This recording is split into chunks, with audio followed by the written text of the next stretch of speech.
Bro, imagine if every girl could hear your thoughts. Like when you look at some fine and think, damn, let me dive in those balloons. She instantly hears your monologue. That's what happened to our little trash this time. You would think this should backfire, but when you see two hot babes and think that one is hotter, what happens with the other one? Girls are competitive, and now that bros have no filters on his mind, they are going crazy to change his plans. Now the real problem is that those are not your low IQ brain-dead girls. They're all extremely smart and are playing some 4D chess moves on our protagonist, who is always getting himself trapped in some peculiar interactions by accidents that those sly vixens are making for him. Like this brunette who hated him her whole life. But now that she can hear that he doesn't like her, she's all bubbly using her jiggly physics to make our boy fall in love again. This childhood friend, though, is a little more aggressive. The moment she knew that he found her hot was over. She began using all tricks in the book, and bro unfortunately couldn't hold back. Now how is bro going to survive those unilateral relationships? That's why we're here. Let's get it. Someone shouts, "Kid, why are you just standing there? Go say hi to the Shia family's daughter." She's right there at the door. The protagonist blinks, looking confused, and the person yells again, asking if he's deaf. Then smack. He gets hit on the head, and the old man barks, "Get up, you brat." Go say hi to her. The protagonist is Ling Guang, CEO of the Lingu Corporation. And then the system speaks up. That old man who just smacked you, that's your grandfather. In this Dragon King Seas world, we're in chapter 35, and your identity is the villain Lingu. You've got 5 chapters until you die. Good luck. The protagonist just freezes. Only 5 this time. Seriously, what the hell? Smack. Another hit on the head. His grandfather orders him to quit mumbling to himself, "Get up and greet the girl already." He stands up, muttering, "Fine, you damn old man. I'm going." As he walks through the courtyard, everyone greets him respectfully. And he just keeps thinking, how long has it been since I got trapped in these books? I don't even know anymore. But it all started with that disaster. A billboard had collapsed that day, crushed him flat, and he basically turned into jelly. Right then, a strange voice told him he had activated the counterattack villain system. From that moment on, he started hopping through countless stories, and it's always the same. He drops into a story as the villain who's about to die, and he has to somehow survive against the protagonist. The problem, the protagonists are always broken. He could fire missiles and they just swap them away like flies. No matter how many he launched, the blasts bounce back and blow up the ground he's standing on. The very first time he tried talking to his swordmaster, the guy ran him through the heart before he could even finish a sentence. And now here he is again with the system telling him to do his best. A car stops out front, he thinks. So this time it's one of those novels where the protagonist steals the villain's wife. The car door opens. Outsty girl in tights glowing with some kind of powerful magical aura. He immediately knows this must be the target. To the left stands Buin, a supposed protagonist of this story. And next to him is Churan, the eldest daughter of the Xiao family. Big Shuin is practically radiating protagonist energy, glowing like some hero out of a drama. Our protagonist just thinks, damn it, this bastard really is shining. Big approaches, "Miss Shio, would you like me to carry your bags?" But she just snaps, "Don't touch me." Our guy remembers, "I'm Lingu, the eldest son of the Lingu family, but I'd also been her lapdog since forever." He forces a smile. "Don't mind me. I'm just here to spoil you." Spoiling you is what I like to do. Don't worry. And now, after all these years of following her around getting nothing, he has to compete with this guy, Buit, who has the perfect advantage of being her bodyguard. Always by her side in this story, he's unstoppable, maxed out, fully stacked, and worst of all, he hates him. Xuan beams sweetly. "Hi, Bikshan. Carry my purse for me." Lingu Shan just thinks, this guy's an idiot, throwing away his devotion on a woman like her and wasting the family's resources. None of this even makes sense, and I only have 5 chapters left. How am I supposed to steal this girl from Bixwin? This is one of those Herm novels made just to make guys happy. But in my case, it's only here to screw me over. He sigh. You know what? Forget it. I'll just take the beating. Put up with the pain and eventually it'll all be over. Out loud, he says, "Miss Churan, there's something I want to tell you." But she turns around coldly. "I don't care what you have to say, but I do have something to tell you." He gestures, "Go ahead, girl." He already knows what's coming. And she says, Lingguang, give up whatever hopes you have. I will never marry you, even if your family helps my father make more money through interest payments. Suddenly, the protagonist cuts in. Good, because I was just about to say the exact same thing. She doesn't even notice and is about to say she won't get involved. When she snaps back to reality, wait, what do you mean? He says, yeah, I also want to cancel this engagement. She still looks lost. While Bakesaman wants to know what kind of scheme is going on this time, Shiran agrees with him and tells Lingu to go ahead and reveal whatever plan he's plotting. She warns him that no matter what he says, she won't accept it and won't believe a word. What is wrong with her? Was he playing hard to get or something? Linku sigh. Girl, relax. There's no plan here. Miss Bella Button Top crosses her arms and says, I've already been through everything you're trying to pull. You're not tricking me with this act. The protagonist is fuming. This damn girl clearly just wants to keep me as her lapdog while I get humiliated in front of Bixuan. Too bad for her. You've already reached enlightenment. I'm done dealing with a stupid woman like this. She turns to leave without even bothering to shut the door. Out of nowhere, Chuan freezes. Wait, who just said that? She looks around confused. There's no one else here. So who called me stupid? What was that? The protagonist says, Miss Churin, you're taking this too far. I'll explain everything to the elders myself that this engagement can't work. And then it'll all be settled. Buan is standing there furious while Lingu just storms off. The system pops up panicked. Hey, something's wrong with the system. Why are his thoughts leaking out loud for everyone in the story to hear? I can't let this bug get reported or I'll be erased. Maybe I can at least tweak it so only certain thoughts and insults slip through. The rest is up to him. Linga keeps thinking. According to the storyline, Beechwin gets mad because I stole his woman, and that leads to him beating me up. Which is perfect because if I don't actually go after Churen, he won't have a reason to do anything to me. At the door, he says they've arrived. Everyone stays silent. Churan is still on edge, still wondering what that strange voice was. Lingua notices that for the first time, she told Buin to stay outside before coming into the room. Oddly enough, Bikshin didn't even seem all that angry. Inside, the grandfather greets them and Lingu announces that he's brought Miss Churan. One of the uncles sitting in a chair corrects him. Her name's not Xiao. It's just Churan. You should know that being so close to her. And then the grandfather growls, Put some heat on her, you brat. The protagonist says, Fine, but in his head, he's thinking, there's no way I'm getting the #1 beauty in the city. Let her go into Buin's herm. I just want this engagement broken off so I can wrap up this ridiculous story already. But once again, Chuan hears every word. Hey, that voice again? It sounded like it came from Lingu. I can tolerate him insulting me, but why is he bad-mouthing Buan about having a herm? She remembers the times Lingu protected her, told her not to worry, promised he'd always be there. He's my bodyguard, and I trust him because he keeps me safe. But this has nothing to do with a harem. Could this be some rumor being spread around? Lingu is completely lost, handing over the tea for the patient to take. The grandfather chuckles. These kids are still holding back. Then he turns to his brother.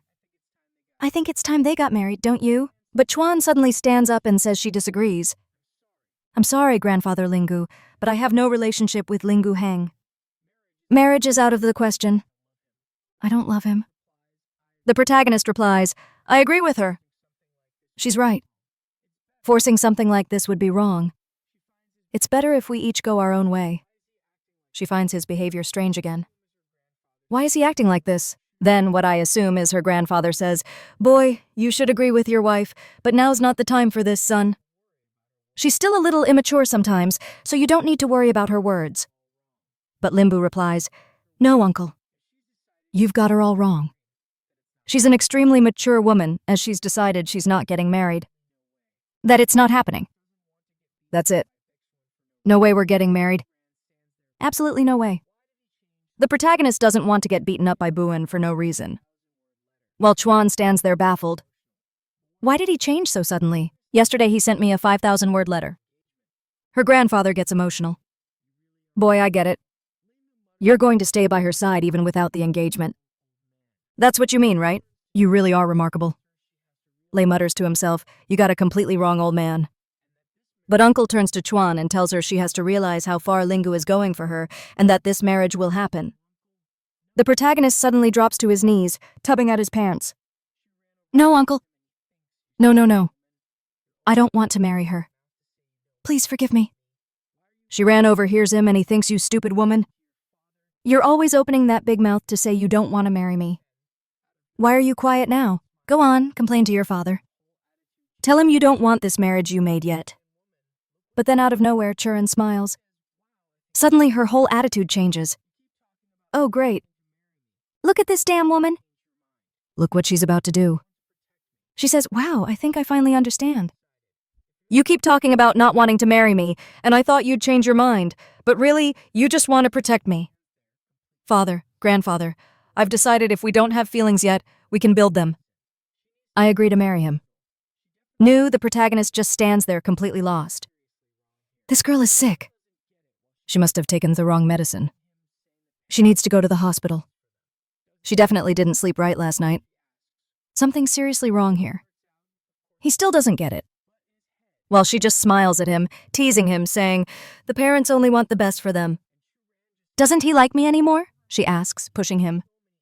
He blurts out, of course I like you. But in his head, damn it, I want to crack her head open and see if her brain is smooth. And Churan just keeps thinking she never imagined he had so many inner dramas. Seeing him being forced to agree with her was kind of fun. Look at her. She's practically drooling.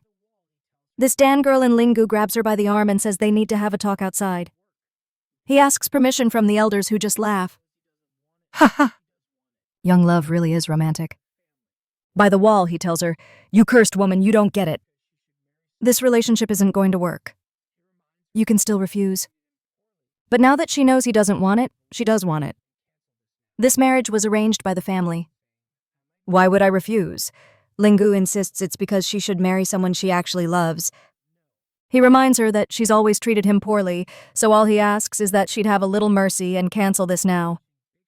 She puts on a cute act, saying, I might not like you right now, but what if I start to like you later?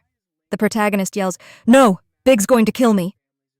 And now Chuan hears that too and is confused. Why does he keep mentioning Bixuan? What could Bixuan possibly do to him? And why would he even do anything? Why is Lingu, one of the top young masters of the great families of Sang City, afraid of a bodyguard? Suddenly, Lingu puts his hand to his chin. It's over. Too late now? He slams his hand against the wall and says he'll ask one last time. Will you accept or reject it? She smiles and says she accepts, and even asks what he's going to do about it. The protagonist just freezes. He already can't do anything. And with that, they're already raising glasses of wine, celebrating the marriage of these wonderfully young people. Everyone at the party is talking about it. An alliance between the Lingu family and the Xiao family was a powerful thing indeed. They always used to say that Miss Xia wasn't interested in Lingu, so apparently all those rumors were wrong. Buan is standing there shocked. What just happened? She suddenly changed her mind. He's so mad he shatters his glass in his hand. Then he growls, I'm against this marriage. The protagonist is sweating bullets. Damn, Bixman finally showed up. My fate sealed. Meanwhile, the Chow family's patriarch, Xuan's father, asks who even is. Big Xuan smiles. Take a good look and we'll know. The man squints, trying to think, while everyone at the banquet just stares, unsure who this guy is. Could you be some unknown rich hair? Then the old man remembers. That's right. You're my daughter's bodyguard, aren't you? And why do you think you can speak up against this marriage? Now the whole hall is buzzing. Things were getting interesting. A bodyguard opposing a wedding? Langress silently fuming. Damn these side characters. They're going to rile him up even more. Right then, Xuan's father dismisses Bixuan on the spot. That's enough. You're no longer authorized to be here. But Buan stands his ground. That's enough for me too. I'm not letting you force her into something she doesn't want. Her marriage shouldn't be decided just by your opinion. Xuan, however, doesn't like that one bit. Buan, if my father's words don't matter, whose do? Yours? Her father shouts that he's done arguing with a bodyguard and orders him escorted out. Buman laughs. 2 guys think they can stop me. Then bring it on. Call 10 more if you want. The father agrees. Fine. If that's how you want it, everyone get him. Buen glances sideways, then launches a punch straight into the first guy's gut, sending him flying. The rest of the guards hesitate, then mutter, "Guess we have to go together," and rush him. Buen crouches, ready, slams a fist into one guy's jaw and backhands another, and suddenly a wave of energy bursts out from him, sending everyone flying across the room. "Who's next?" he growls. Ling was just watching, stunned. "Whoa, this guy's really strong. I'd better get out of here before I get caught up in this." Then he claps his hands, smiling. "Wow, Brother Bixwin, you're so strong. Come on, man. You're taking this wrong. Why get so mad? Don't worry. Shan will marry me." "Isn't that what you want?" Everyone around is whispering. This bodyguard just ruined the wedding. What a disgrace for both families. But they're impressed with how calm Lingu stayed. He looked so poised, so regal. This was what a noble young master should be. Bakeswin thinks this must have been Lingu's plan all along, to make him look like the fool. Meanwhile, the protagonist is panicking. What the hell's going on here? Usually the crowd never sides with the protagonist. Why are they agreeing with me this time? He's already imagining his own death. No, something's wrong. You should just grab Churin and run off already. Go ahead. She's your girl. He looks at Buen. Buan, aren't you going to do something? Chuan giggles to herself. This Ling, who might look calm on the outside, but inside he's yelping like a puppy. Seeing him struggle this hard is really entertaining. And then it hits me. She's getting married, wearing the same outfit. They didn't even bother to draw a proper wedding dress for her. Buanan thumps his chest and declares that he doesn't care about anyone else. As long as Miss Churin is safe, nothing else matters. From now on, no matter how many people stand in the way, no matter how much negativity surrounds us, I have nothing to fear. Churin locks eyes with him. The protagonist cheers silently. That's it, Big Swin. Go get her. That was the perfect speech. Now all she has to do is act like a princess and let you sweep her away. But then Chuan suddenly throws up 2 bazookas and says that, yeah, sometimes he really does get on her nerves. The protagonist just stands there totally lost. Why is she looking angry right now? She's supposed to cry, get emotional, and let this guy carry her away. Churan glances sideways, looking kind of fed up. Bahun steps forward, grabs her arm, and asks if she wants to escape through a route he knows. She doesn't need to worry. He can clear the way for her. But she smacks his hand away and snaps, "Quit being so dramatic, you lunatic." What the hell? Then she turns to Lingu like she's about to say something but doesn't. Bixuan is trembling. And then wait. Chuan says she's figured it all out. She says it seems like this world she's in is a novel made for men, and she's one of the heroines who's supposed to end up with Buan. What? This girl just reached the 5th dimension? She's aware of her own existence. Holy hell, it's the first time I've ever seen a female lead understand the Matrix. And there she stands, tall and imposing with those wide hips staring straight at Lingu. Buan calls out to her, asking if she isn't afraid that this guy will hurt her in the future. The protagonist flinches. Why are you two standing so close to me? He's trying to figure out if the bastard is about to punch him. Big Shuin gets in his face and says, "You idiot. As long as I'm here, you don't get to so much as think about laying a finger on her." But Sharan tells him to move aside. She wants to talk to Lingu. He ignores her completely and steps in front of her again, telling Lingu to stop forcing himself to think he can have her in the future. "I'll deal with you," he says. At that point, Chan snaps. "Stop being so presumptuous. Bixuan, I'm not going with you." But he turns around with this lovesick look and says, "Xuan, your heart is bitter. I know sometimes you say one thing but mean another. Even with this guy trying to hurt you, you're still kind and caring. Are you scared the Lingu family will try to get revenge on me?" Sharan is half in shock. Honestly, Big Swen's logic almost makes sense. He goes on saying, her silence speaks volumes, but she doesn't have to worry. He's not afraid of any retaliation. He swears he won't let such a gentle and kind girl fall into the Lingu family's trap. Then he spins toward the protagonist, anger in his eyes. "Damn it, Lingu!" There's something wrong with this kid. The protagonist remembers that this is the exact part of the story where Beechwin glares at him like he wants to kill him. And that's when he dies. That Rexed woman? She's putting on this whole act just so this guy will kill me. Chan is just standing there taking all of this in, thinking she's done nothing wrong. Hey Lenvu, do I look like I'm acting right now? That's when her father steps forward and says, enough is enough. Buin, you're just a toad wanting to eat swan meat. The Chinese really love that weird phrase, but it doesn't matter. Lingu is already part of my family. Lingu is just standing there thinking, father and daughter are both trying to kill me, shooting arrows straight at me, making all these damn plans to ruin my life. Buan snarls. No way. You're not going to force Churin to marry this useless playboy. Churin, relax. I won't let this guy harm you. Churan can't even explain herself anymore, realizing that everything she says, this guy just completely misinterprets. This was turning into a real headache. Bahun smiles and says, Hemp, you're still such a shy girl. I'll come back for you. Lingua just stares at him. Oh, you're leaving already, Buin. Inside, he's screaming. Take your damn wife with you and stop messing with the story already. But Buan turns back and says, that smug attitude of yours won't last much longer. Next time we meet, I'm going to expose the mutt you really are, humiliating others just to feel superior. But in the future, everyone there would end up kneeling before him. Lingu couldn't care less about that whole speech.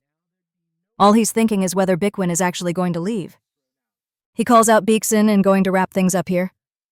May I mean to find a way to take Churan with you and get out of this place? Bekwin, confused, doesn't get why the kid is acting so strange and says he'll be back.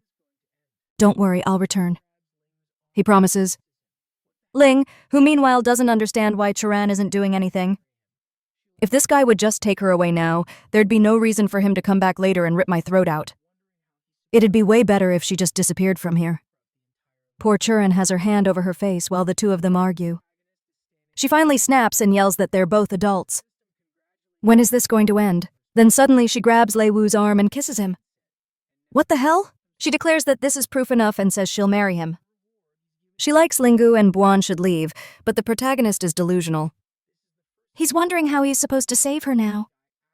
I'll have to bankrupt the entire Lingu group. That's the best option. The protagonist is standing there not understanding a thing. Then the system congratulates him for completing the first mission. He changed Churin's mindset, and now she'll help him survive for 5 chapters. As a reward, he's given a 600-square-meter villa. Holy hell. This is the first time I've seen a system story where the guy actually has to work hard to get something. This was no freebie. But the protagonist is just thinking, come on, I've got 9 digits in my bank account. What am I supposed to do with a villa? And just like that, we're in the protagonist's new house. Finally, after that chaotic banquet, he's able to relax a little. Sitting there peacefully sipping wine, he says, Hey, system guiding thing for me. Run away. The little interface pops up. Yes, today begins the second stage of the story. In this part, Xuan and Lingu are forced into this so-called alliance marriage. Dawan, her father, takes the two of them to meet Emperor Tanzu. Tanzu is the uncle who trained and raised Dazwan, now 70 years old, with an illness that's getting worse. So everyone is bringing him treatment after treatment, most of which are useless. In the original story, Lingu introduces a special doctor, almost like a divine physician. But in the end, he just embarrasses himself, and once again, Bixwin shows up to humiliate him. That's because Bixuin had already mastered the 9 profound heavens, a medical technique with a perfect success rate. With that, Bixuin miraculously saves old Tanzu, who naturally starts to favor him. That's when the Lingu family starts to lose power since Tanzu decides to support Bixuin's family instead. Lingu is thinking, oh hell, according to the plot, that bastard Buin should already have the technique and I have nothing to offer. Basically, I'm just going there to get beaten up. The system chimes in, hey, don't give up. You're the villain. You have to fight for it. Survive. Right then, the door opens. Someone says that today's the banquet, and Lingu should get ready. It's a guy named Hu Chang, and the system immediately warns him. This guy has the title King of Provocations. Just having Hu Chang nearby raises your chance of dying here by 50%. Lingu thinks, damn it, where did this bastard even come from? I need to get rid of him.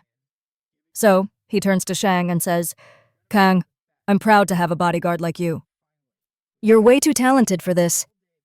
That's why I'm sending you to America to become a shareholder. You're going to make a fortune. Chang just looks confused. Huh, master? How am I supposed to do that? I don't know anything about stocks. Are you crazy? The protagonist tells Chang'ang not to worry. Believe in yourself, man. Give it your all. Get on that plane. You're going to become the best. He thinks to himself finally with the guy who we've spent all day provoking everyone gone. I'm free. But yeah, right. Like they actually write him out of the story so easily. Baldy's going to be back any minute. Outside the Tanner family hotel, our boy steps out of the car, straightens his tie, and tells Churin they've arrived. But while he's busy with his little plan, another mage with those big magical spheres shows up, asking why he looks so familiar. What the hell is this? Is this some kind of action figure? I can see every possible angle. She steps out of the car and says she remembers now. Amino, he's already tummy at his tie. She asks if he's not the ex-boyfriend she hated most. This one's going to be even tougher. She already knows him. The protagonist thinks they're I am hand on my hip and remembers this is Malcolm Yee. The name comes back to him as the system triggers a memory. They were childhood classmates and had a sweet relationship for a while. But it seems they broke up over some completely ridiculous misunderstanding. Not long after that, Lingu became Chiran's lapdog, and that's when she started pulling away from him. The guy can't go 16 seconds without a woman around, a real lovesick fool. Fuju smiles, saying, it's been a while since they talked, but there's no way he could forgotten her. The protagonist, meanwhile, can feel the sheer weight of her magic and admits she's breathtaking. It's hard not to appreciate that she used to be his girlfriend, but at the same time, he thinks to himself that he's stubborn. And of course, lack thought bubble. We know she can hear him. She's startled looking around trying to figure out who just said that. By the time she looks forward, our protagonist is already heading for the car. He leans toward the blonde guy. How much is this car? Huh? Let's talk business. Meanwhile, he's thinking, great. Another woman showing up to cause me problems. Get lost. But that thought gets captured too. And she notices that now that he's farther away, the voice is a little quieter. Lingu casually asks the blonde guy, hey buddy, wanna go have a smoke with me? But the thought that gets captured is, damn it, what good is it that she's hot? In the end, she'll just end up in that guy's harem. I'm the biggest fool in this book. That bastard stole God's favor, and now he wants to steal my ex-girlfriend too. The villain's life really isn't easy. Fuyu hears all of it and steps closer. What nonsense are you talking about? Confused, he says he didn't say anything. She replies, you might not admit it, but you really are making a mess of things. After holding on to Chiran for so long and finally winning her over, now you're trying to make her mad. The protagonist is completely lost, thinking, I'm literally begging for a divorce. What's the point of all this? I don't even like that weirdo Chan. A better match would be someone like her, my childhood friend. But of course she hears that too. Damn it. And now we've got another smart girl on our hands. She's already realized that he doesn't know she can hear every single one of his monologues. But that's not even the most important thing. She wants to know what he means by saying she's better than Chiran.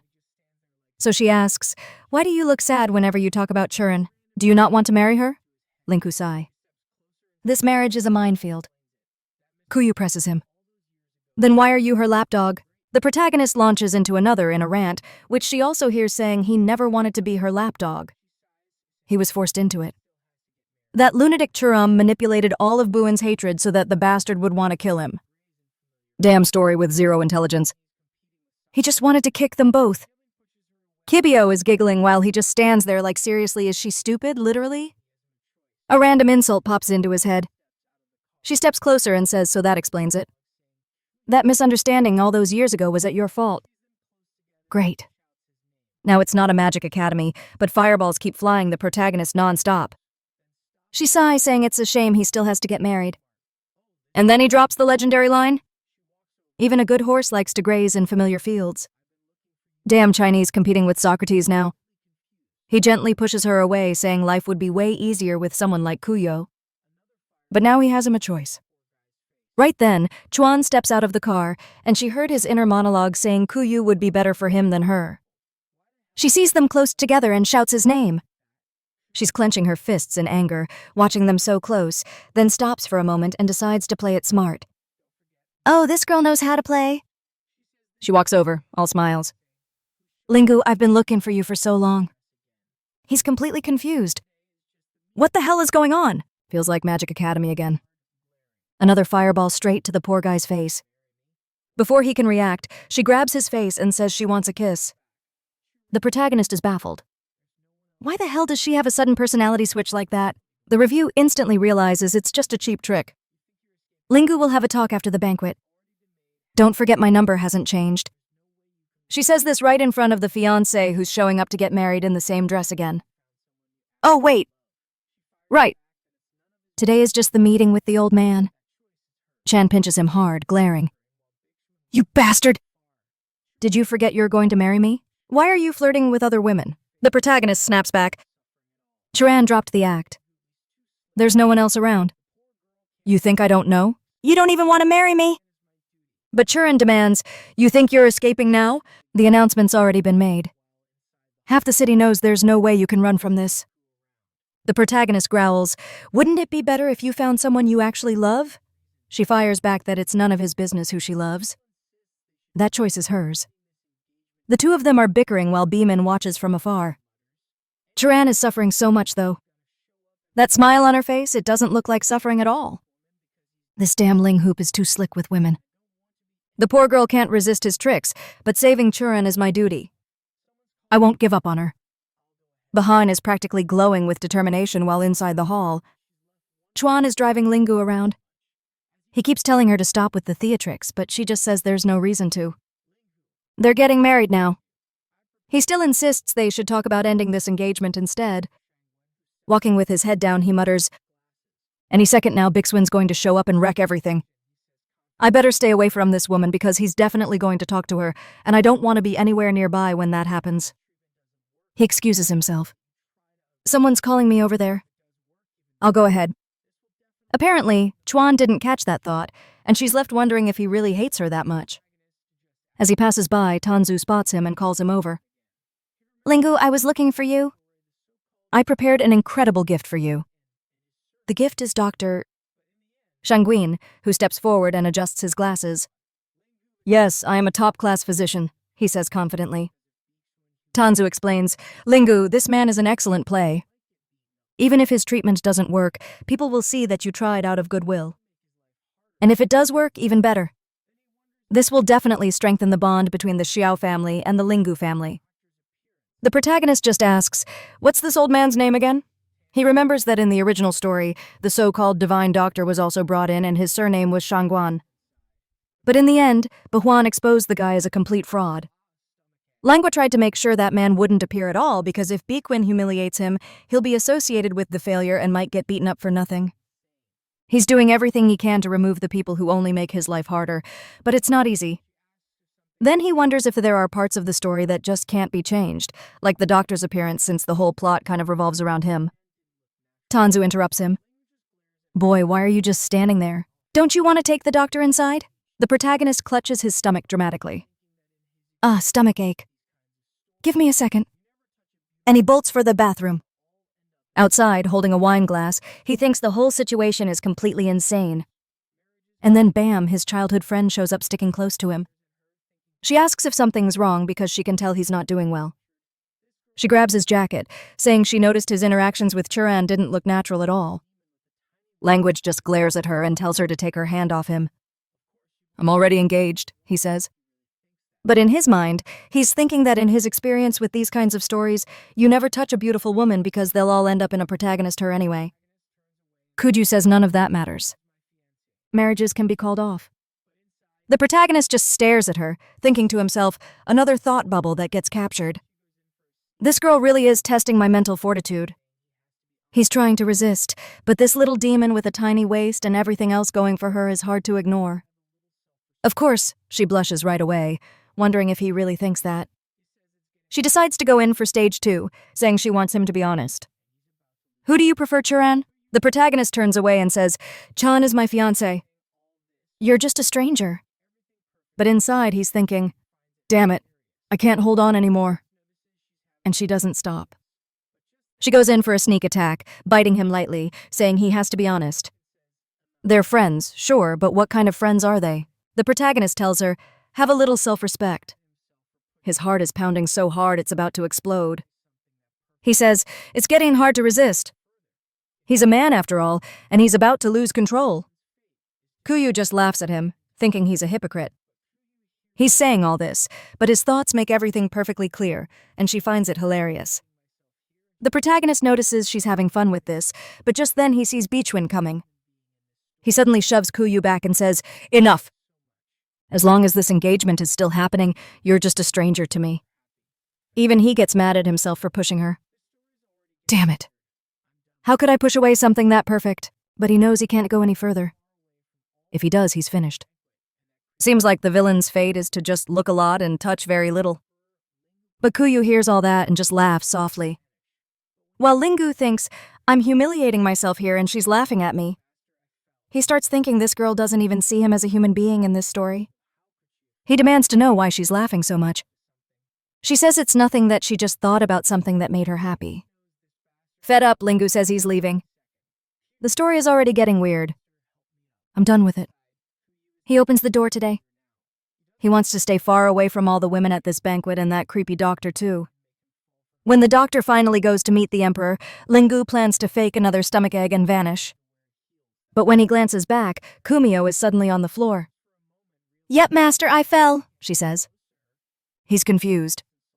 She hasn't moved an inch, so how could she have fallen? Obviously, she's up to something.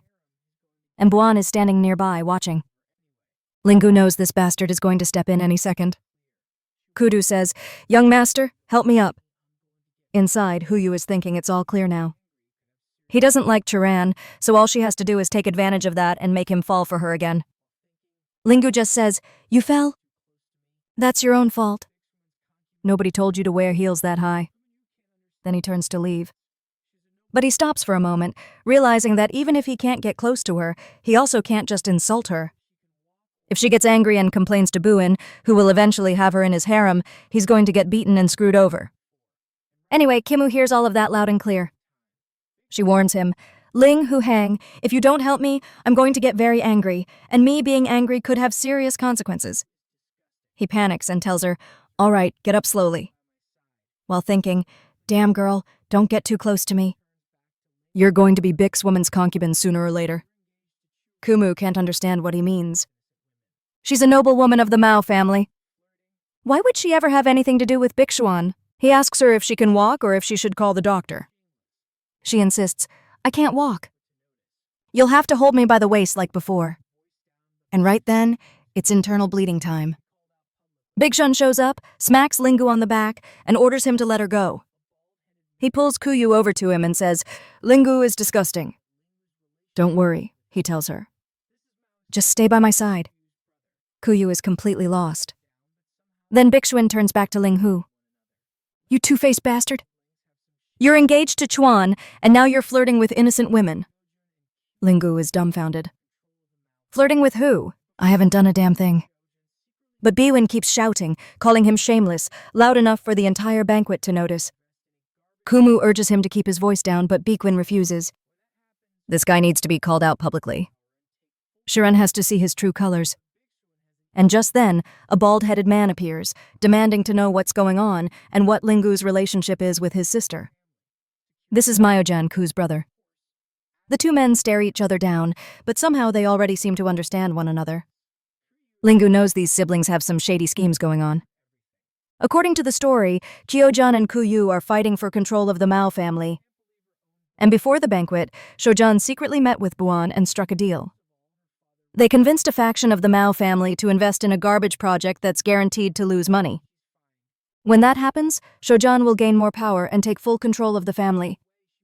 But Bikshin has an even smarter plan. Right before the stock value crashes, he'll contact Kuyu and save her family, securing her loyalty and, of course, adding her to his harem. Lingo just thinks these dogs are ruthless. Kuyu is standing there shocked. Apparently, she heard everything. Shojan asks if she needs help, but she's seething with anger. She can't believe her own brother is plotting with outsiders for something like this. Worst of all, her father really did invest in that ridiculous Project Mars. She tells Hyojin she's fine. She just needs some time alone and leaves. As she walks away, she wonders how Lingu could possibly know all of this. He never cared about investments or studied business, so how could he have this information? Could it be that he's always cared about her? Maybe he was always thinking of her. And this is what true love really is. The girl is practically about to faint. Meanwhile, Bixwin grabs the protagonist and tells him not to even think about running. He has to show everyone what he did to the poor Mao girl. Suddenly, Kumyu speaks up, pity in her voice, and tells Buon, "It isn't necessary. He was helping me. He was a perfect gentleman. You should let the young master go." Suddenly, Kuyu clings to the protagonist's arm and says, "Bixuan is just spouting nonsense without knowing anything. He's just a bodyguard. So why is he acting like some wild beast?" The protagonist sides inside. Damn it. Here we go again. Fuju leans on him, whining, "Help me! My leg hurts!" The protagonist mutters, "Girl, I'm at my wedding. Find someone else." But then she presses her hand to her stomach and threatens, "If you don't help me, I'll scream and tell everyone you tried to take advantage of me." Right then, he realizes this woman is poison. And with no choice, he walks out with her. Kuyu warns her brother as they pass. "When I reveal everything, you better be ready. We're going to settle this." Her brother just stands there stunned, not sure what she means. Meanwhile, in the reception hall, Lingu sets her down in a chair, thinking, "The second I step out that door, I'm done for." But Kuyuri doesn't want to let him escape. She says her legs hurt badly after that fall and she needs a massage. The protagonist insists it's not the right time. Inside, he's panicking. "Any move I make here, Big Swin's going to hate me for it. This can't end well." She hears all of it and says it's nothing serious. She just wants some help to feel better. And obviously, if he doesn't do anything, she'll scream and make it sound like something's happening. He hesitates, begging her to wait, but she starts counting down. 3, 2, at 1, I'm screaming. With no way out, the protagonist is forced to begin the sequence of attacks. The strikes are precise. She starts writhing in pain and suddenly white blood flows. She must be an alien. Holy hell. Someone take the pencil out of the author's hand. This needs to stop. He asks if she wants him to go further. She just keeps reacting. What is happening here? The fight is way too intense. She's breathing heavily, exhausted, like the battle is wearing her out. Lingu blurts out, This is getting weird, isn't it?" Meanwhile, out in the garden, Bakeson is confused. "Brother Mao, what's going on?" "Your sister's being tricked by Lingu." Mao-jan answers, "Oh, so you're interested in my sister? Are you? The solution's simple." Kubu admires strength. "She likes capable men. Just impress her and naturally she'll become yours." Buon frowns, but it seemed like she was getting along with Lingu. Hiden reassures him. "Don't worry, they'd only had a few chats. He's married now, so at most they see each other once in a while. Nothing to worry about." Then he leaves and Big Schwan is left there thinking, "Damn Lingu, all these women around you, soon they'll all be mine."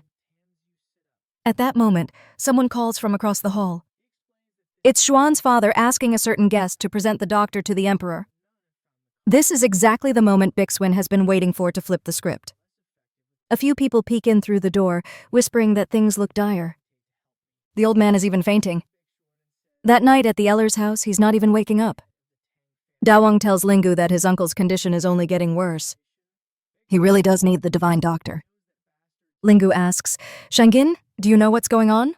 The doctor rubs his forehead and says he's almost certain. He just needs to check the pulse. Buon, watching this, is convinced. Today is the day Lingu goes down. The doctor helps old Tanzu sit up, saying he's finally regained consciousness. He explains that this illness is strange. Many doctors have examined him, but none have found the cause. Worse still, the medicine they've been using has grown less effective with time. "If you have any solution," he pleads. "Please don't hesitate to help me."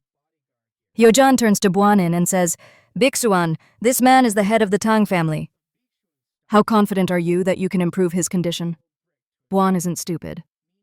He knows that bastard is trying to use him to gain favor with the Tan family. But fine, he'll let himself be used this time. They both want the same thing anyway. So, he says, "I can check his pulse, but just by looking at his face, I'd say there's at most a 50% chance of curing him." Shojan celebrates anyway, saying he was right to trust him. Celebrates. And he reminds Bixuan not to forget to give him some credit if the treatment works, so they can share in the benefits. Bixuan hates Shiojan putting a hand on his shoulder, but for now he'll let it slide. After all, he's still just a bodyguard here. Shojan pulls him forward. Come on, let's check his pulse. But Bickwin stops him. He remembers the saying, show a brick to attract jade. Meaning, you show something of little value first, and then the truly amazing thing appears later. If they rush in and show off his skills too early, it won't have the same impact. He explains they should let the other guy go first. Xiaojun asks, wait, you mean let the divine doctor try before us? But if he cures him, we're screwed. Big assures him, relax. That guy only pretends to be a doctor. He's just a fraud. And if the divine doctor fails, just imagine how impressed they'll be when we step in afterward. Xiaojun thinks about it, then nods. Makes sense. Damn, Bixuan, you're sharp.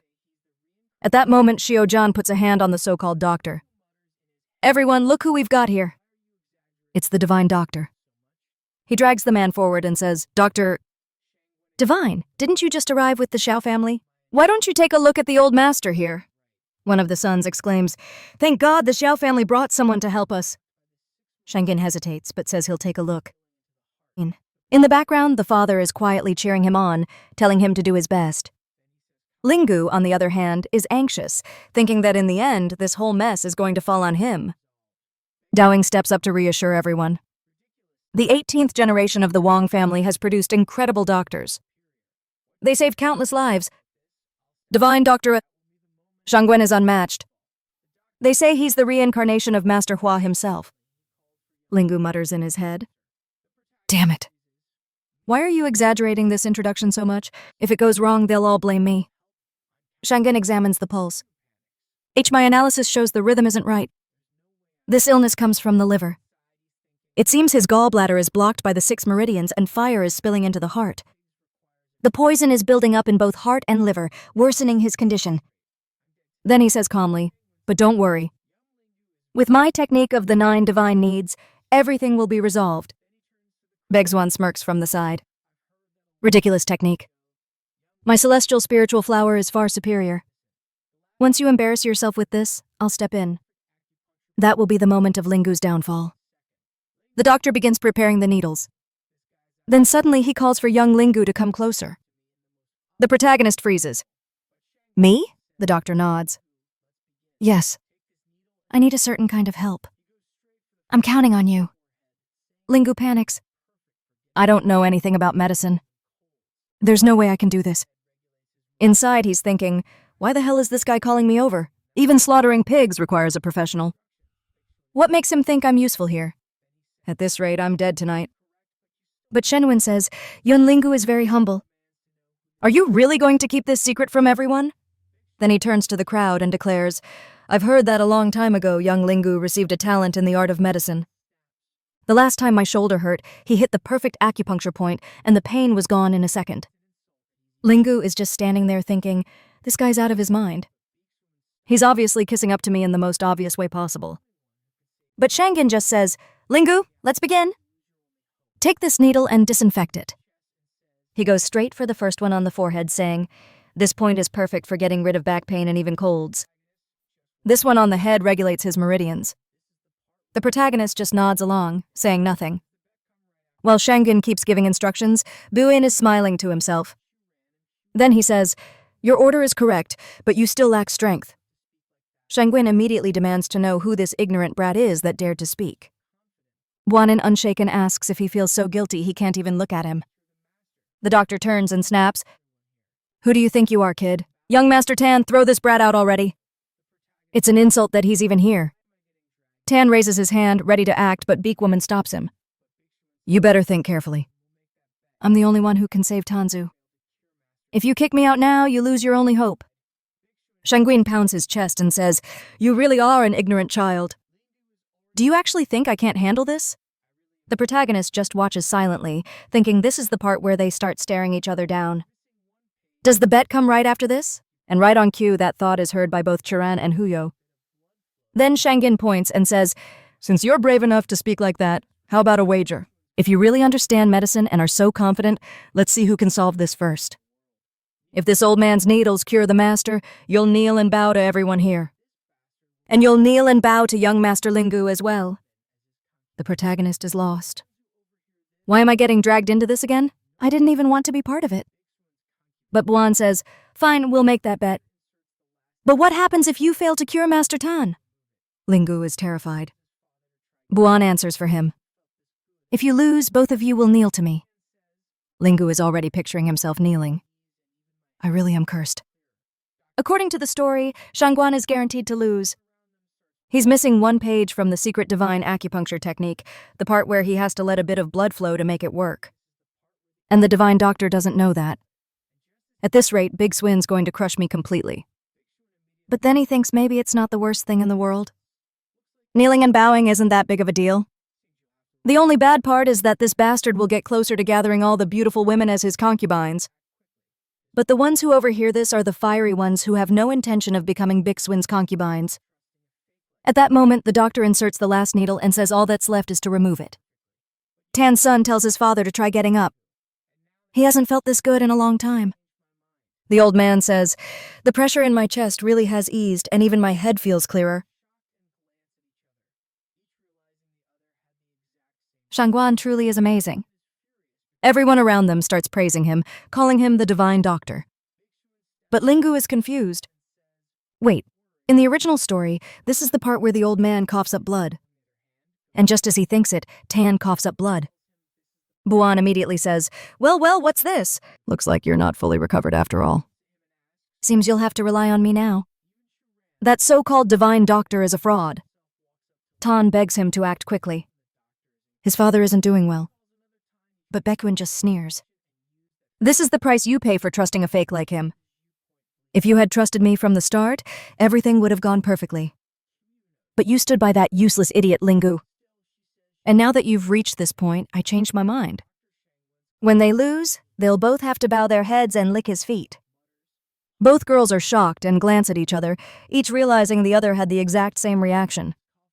Charan is furious because she notices Kuyu actually seems worried about him. Buan steps beside Chuan and says, "Don't worry, Chuan. He's not worth your pain." Huyu, on the other hand, goes straight to Linghu. Big Xuan tells him this is the price he pays for playing with the hearts of these beautiful girls. Kuyu just turns to him and asks, "Who do you think you are? Even Xuan doesn't need you." Then Xuan herself walks up to Lingu and says she's certain the doctor is incredible. She recalls another time he treated a similar patient and used that finishing technique. One that lets the point bleed. She's pretending like she just had a brilliant idea, but even knows this girl is faking it. Still, she says she's heard the same thing. That really is Dr. Shanggun's classic technique. While they're talking, Shanggun himself mutters, "That's my technique. I've never even used that before." The old lady is coughing blood and the son is panicking, but Shanggun explains that it's just the impurities leaving the body. All we have to do now is let the last drop of blood out and everything will be fine. Buan is uneasy because that really is the solution. And sure enough, Shanggun presses the final point at the back of the neck. Suddenly, the old man sits up like he's transcending, saying that he suddenly feels as strong as he did back in his university days. He grabs Shangguan and demands to know how he managed to give him so much energy. Buanan is stunned. How could anyone know this exact technique, one that only I should have mastered?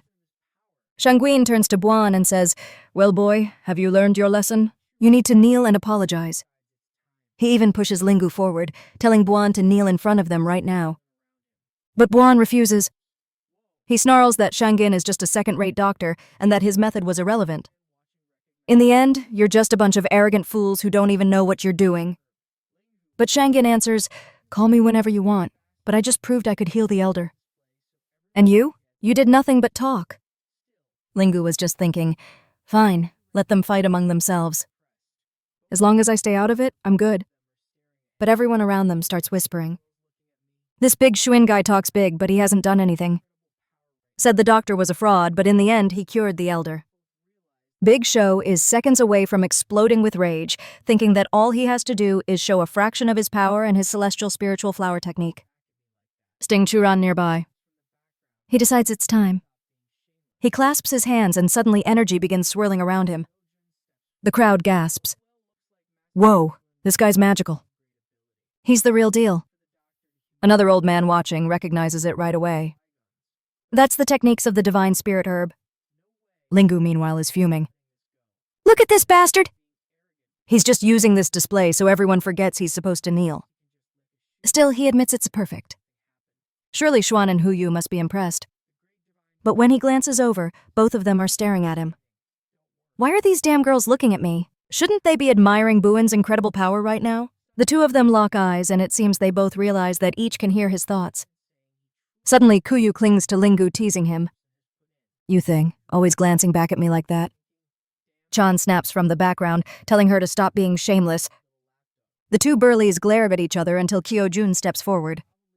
Well, looks like Master Buan really does have great ability.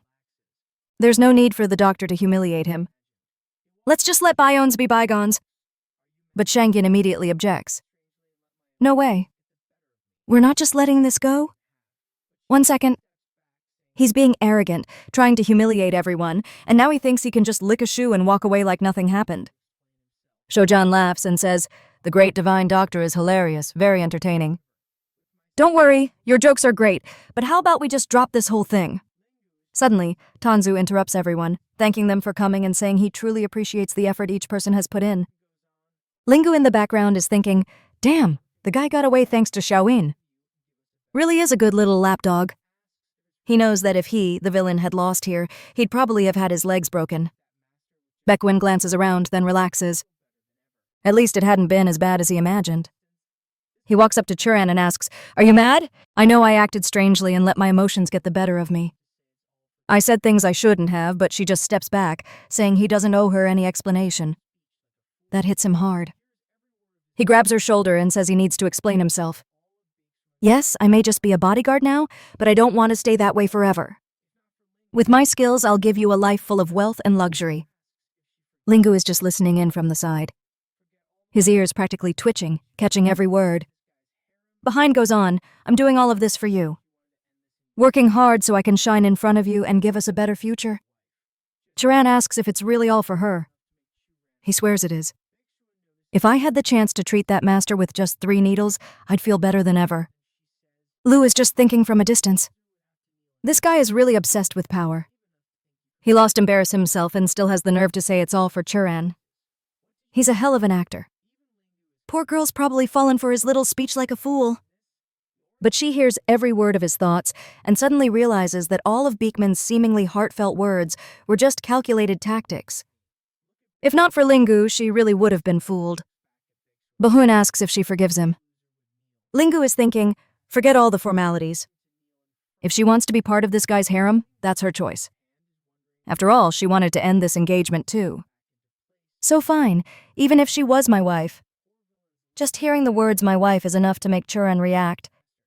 Bua notices her change and asks, "What's wrong?" Shiren's expression hardens and she says, "Didn't we bet that the loser would have to kneel in public? Or are you naive enough to think you can walk away without paying the price?" Bewin freezes. "What did you just say?" Even Lingu is confused. "Big sis, why are you doing this? You already gave him a way out." "Let him leave quietly." "Stop provoking him!"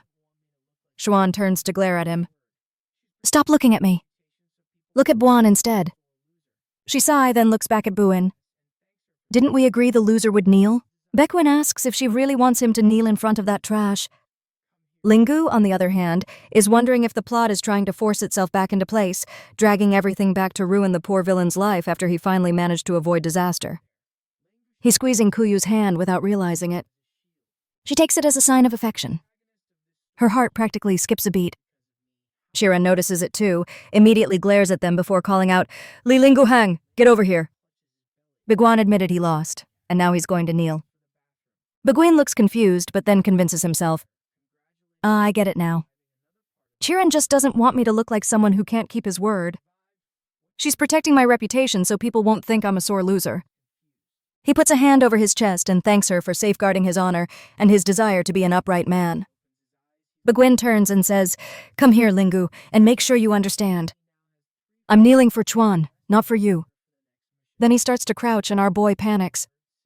"Stop right there," Lingu shouts, pulling Kuyu in front of him as a shield. No way. If the protagonist of this story humiliates himself because of me, how am I supposed to survive? Kuyu tries to jab him in the stomach, but Lingu just clutches his belly. Al's stomach act. Then he bolts for the bathroom. Right then, the system appears out of nowhere, congratulating him for surviving another part of the story. Lingu just blinks. Survived? What do you mean survived? Both girls look back just as confused. Suddenly, the entire space warps and Lingu is sucked into a void. When he opens his eyes, he's lying on a bed.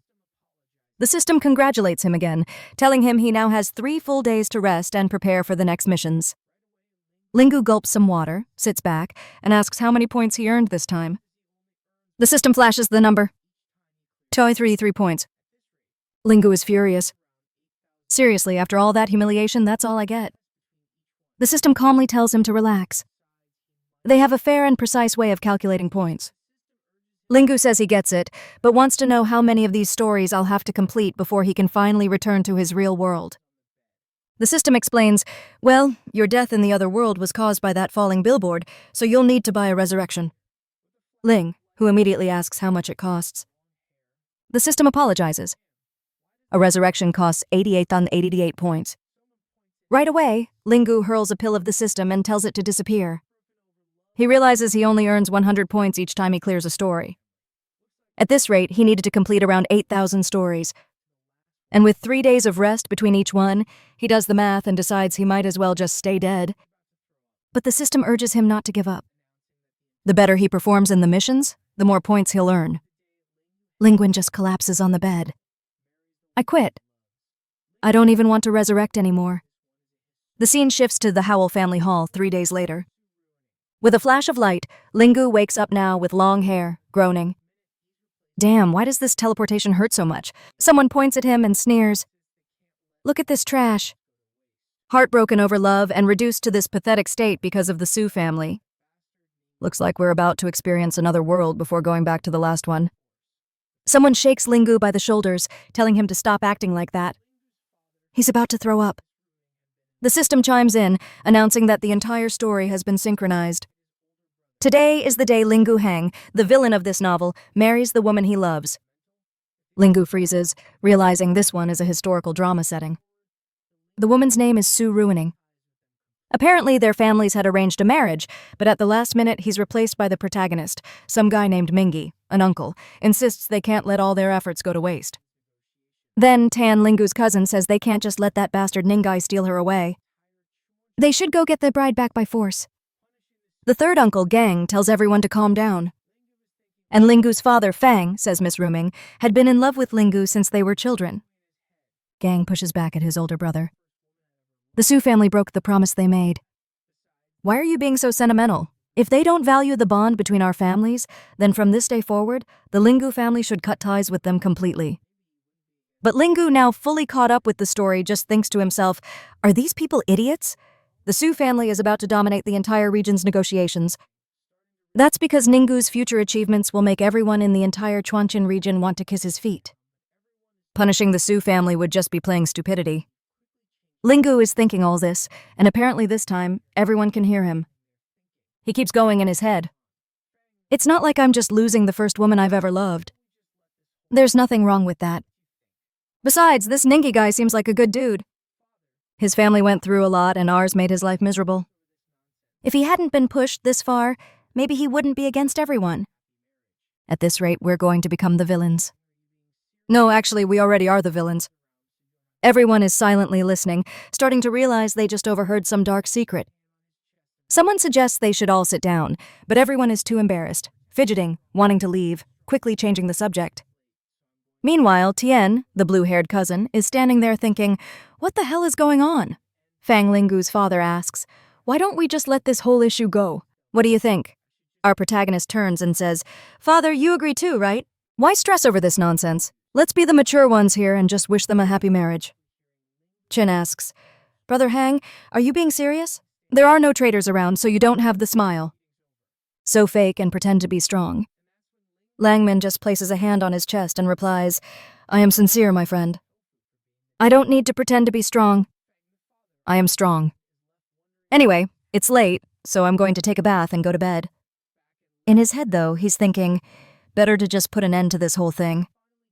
The more these guys keep thinking, the more mistakes they'll make. I should just get out of here.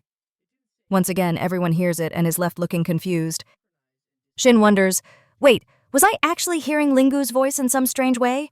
Then Uncle Gang stands and says, that's enough. Meeting's over.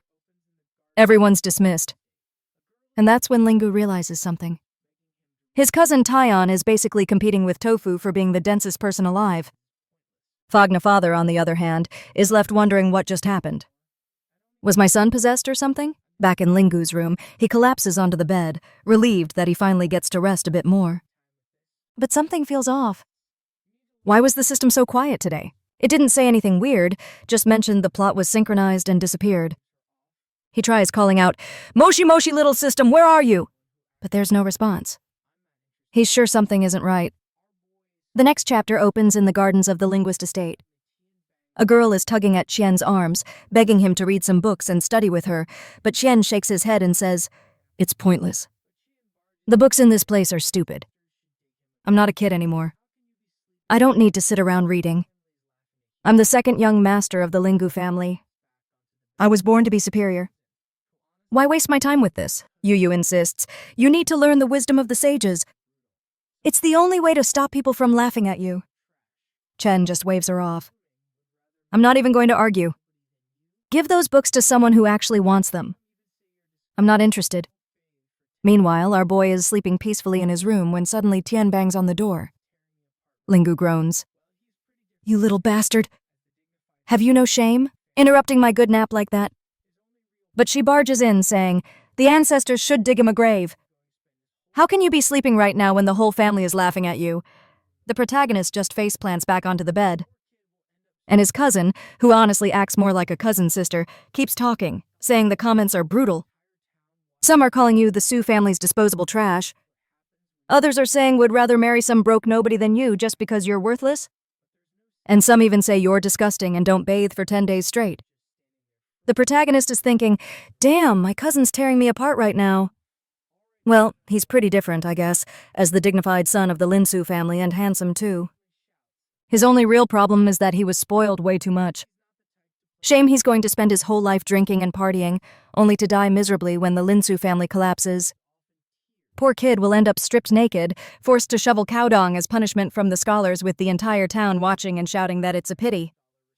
But that's what happens when you defy the wisdom of the sages. The boy has potential, but there's no saving him.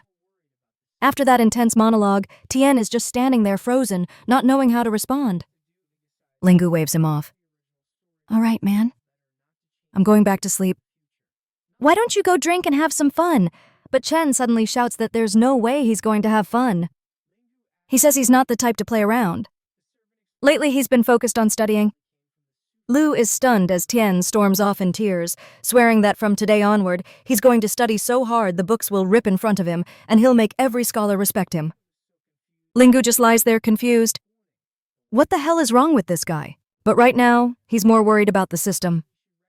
He needs his mission so he can get out of this place. Since there's nothing else to do, he decides to just follow the original story for now.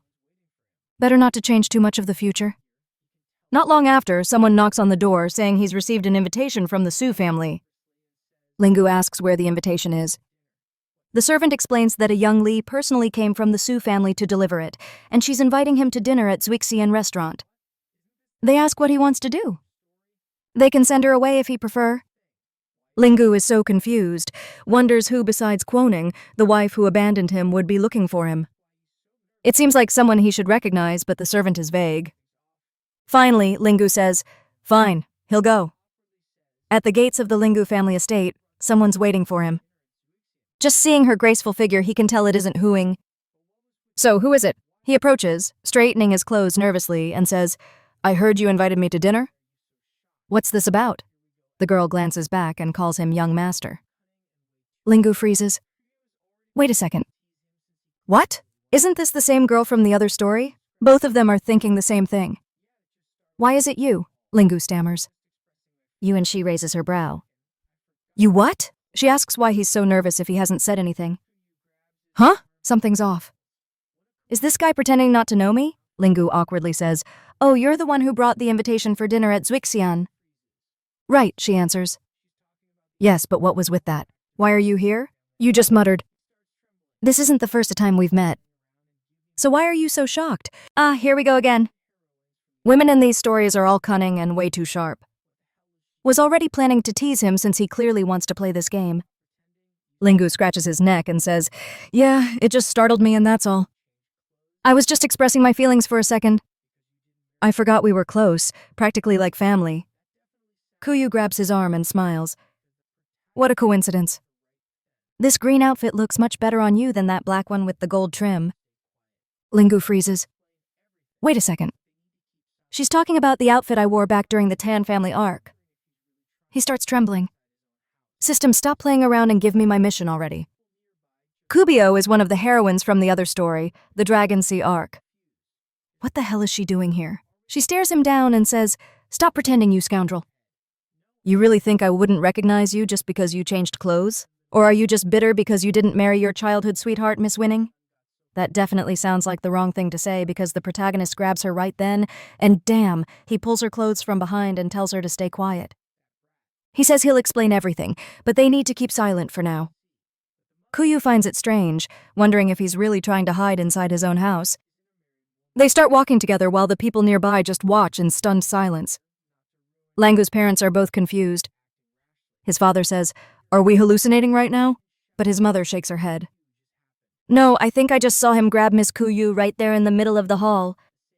The father frowns, not understanding when his son got so close to Mount Q's daughter. Wang Ji, the mother, says she only just found out herself. Now the father is angry. That brat doing something like that in broad daylight for everyone to see. But the mother tells him to calm down, not to be so harsh. "Miss Kuyo isn't a married woman. Besides, we don't even know what's going on. Better not to ruin anyone's reputation by acting rashly."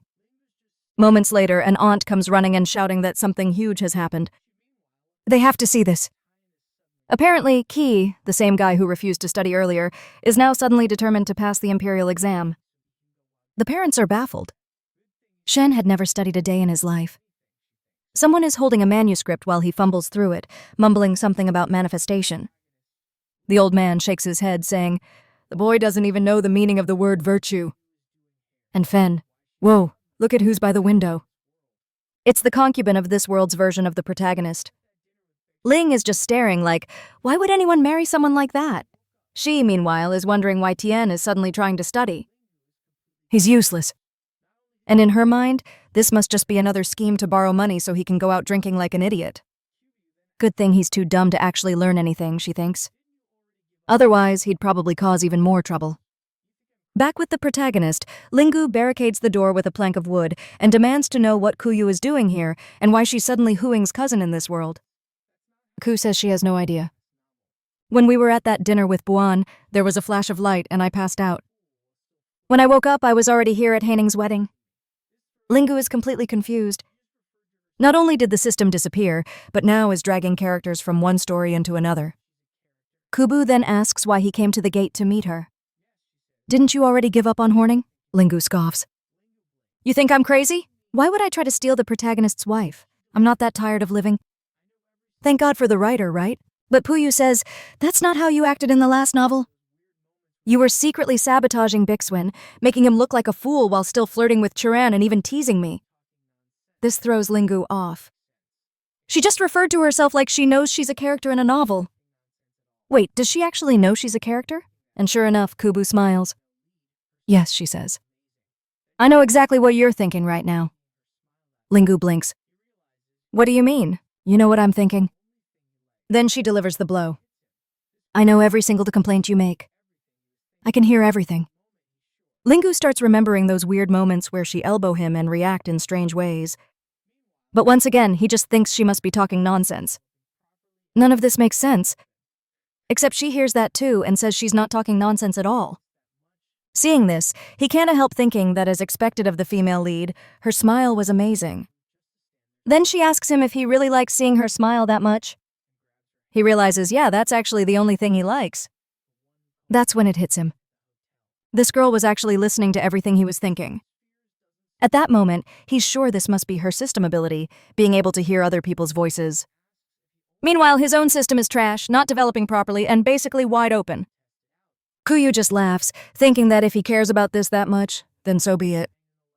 She puts her hands on his back and asks if he brought her into this room just to stand there silently.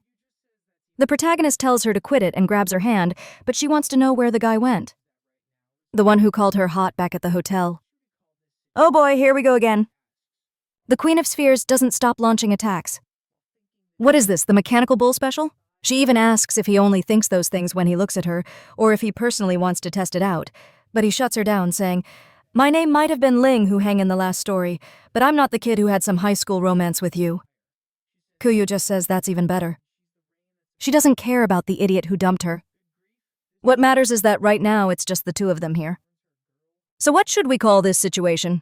She asks our Moys just like call it what? While thinking this crazy girl is moving her thighs like that on purpose. At this rate, they'd have to limit where this story gets published. Then she shoves him onto the bed and says this is called A Lonely Man and a Widow. Drywood meeting endless fire. She says it's also called a mountain, and she's the rain that's about to pour all over it. Good grief. This girl does not stop. The protagonist warns her girl. Whoever plays a fire gets burned, you know, and it's the two of us who pay the price. But then she reveals her magic humanoid element fears, and suddenly the protagonist changes his mind. In this story, Mal Huyo is just some random person. Since Ningi is busy chasing after the other girl, maybe there's no problem if he has a little fun with Huyu. Okay, so apparently that wasn't even her full fear attack yet.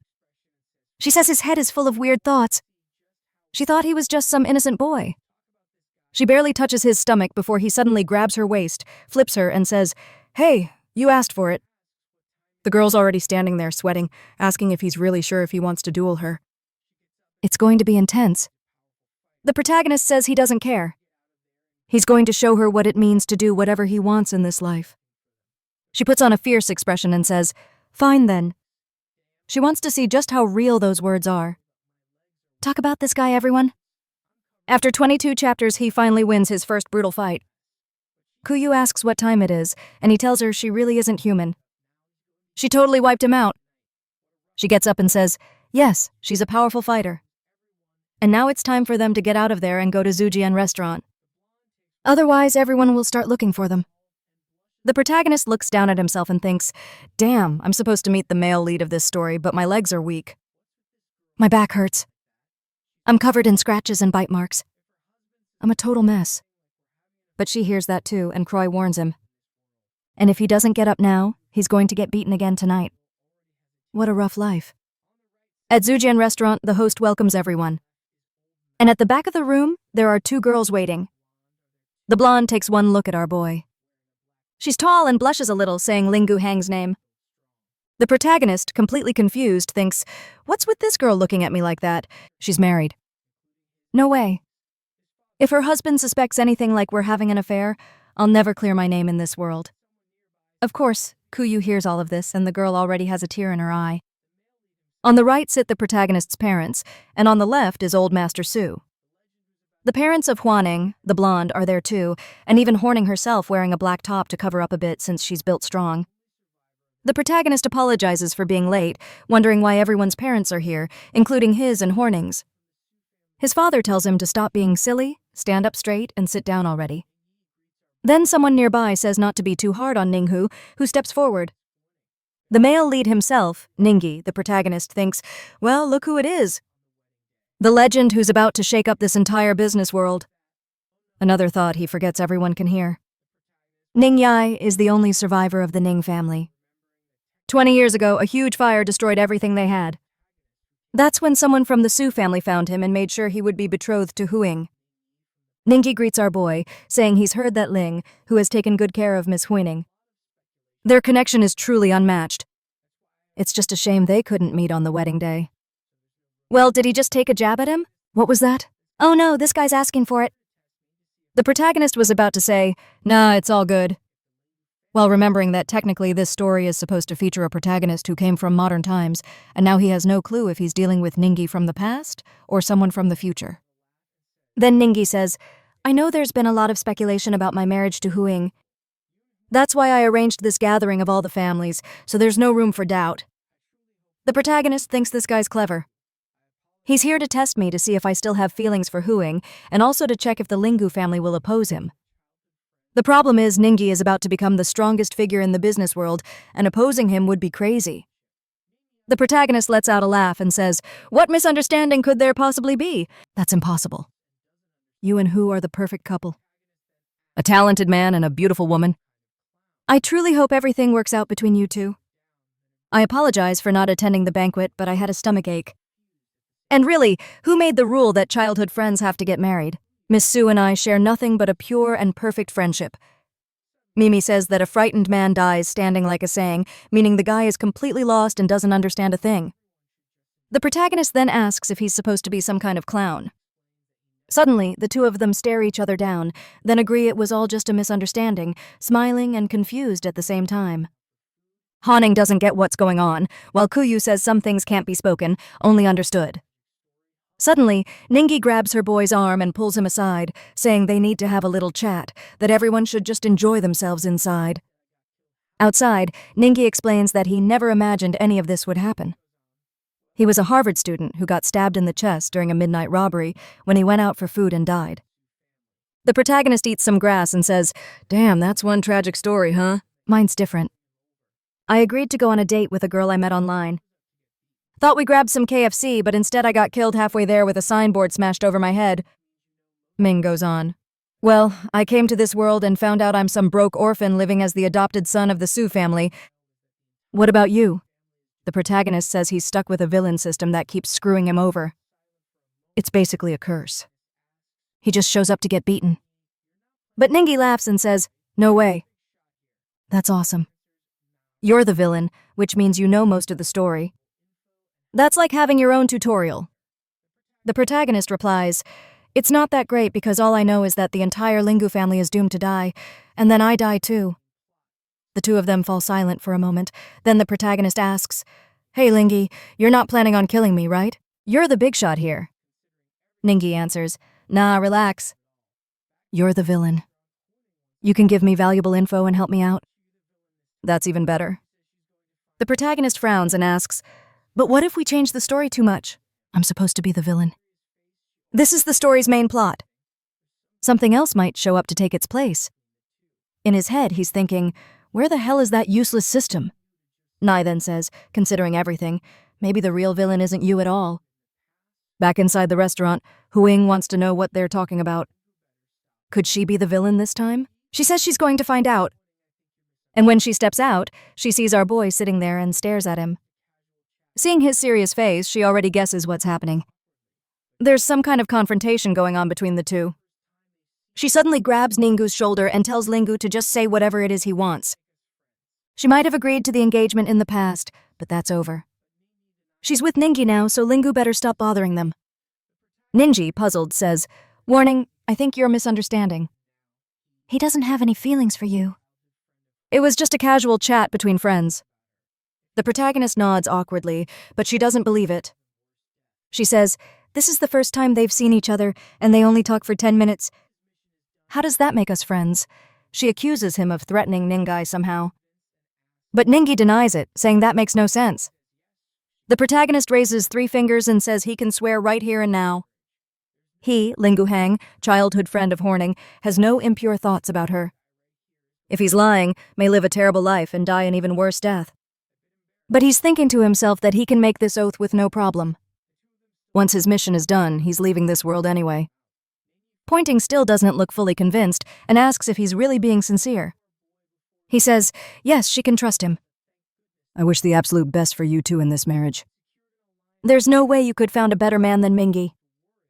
Look at him. This incredible guy right here is going to take great care of you from now on." Ninji, a bit embarrassed, just says, "Yeah, that's right." The two of them still look awkward while Huning can't figure them out. Ninji finally says it's best they head back in and eat. He signals to our boy before leaving, who thinks to himself that thank goodness things finally settle down. He had secured an alliance with the powerful, so now he didn't have to worry about getting killed. The restaurant was calm when Uncle Tenderness walked in, and Old Man Sue greeted Miss Huaning, saying the elder had something to tell her. He immediately asked if they had fought outside. Then he started saying the other kids from the Sue family weren't very well prepared. He had no choice but to rely entirely on Haning. He said he wanted to marry the girl to Linghu, but unfortunately she wasn't good enough. Basically lying through his teeth, her father noticed he was throwing shade and said the old man didn't need to worry.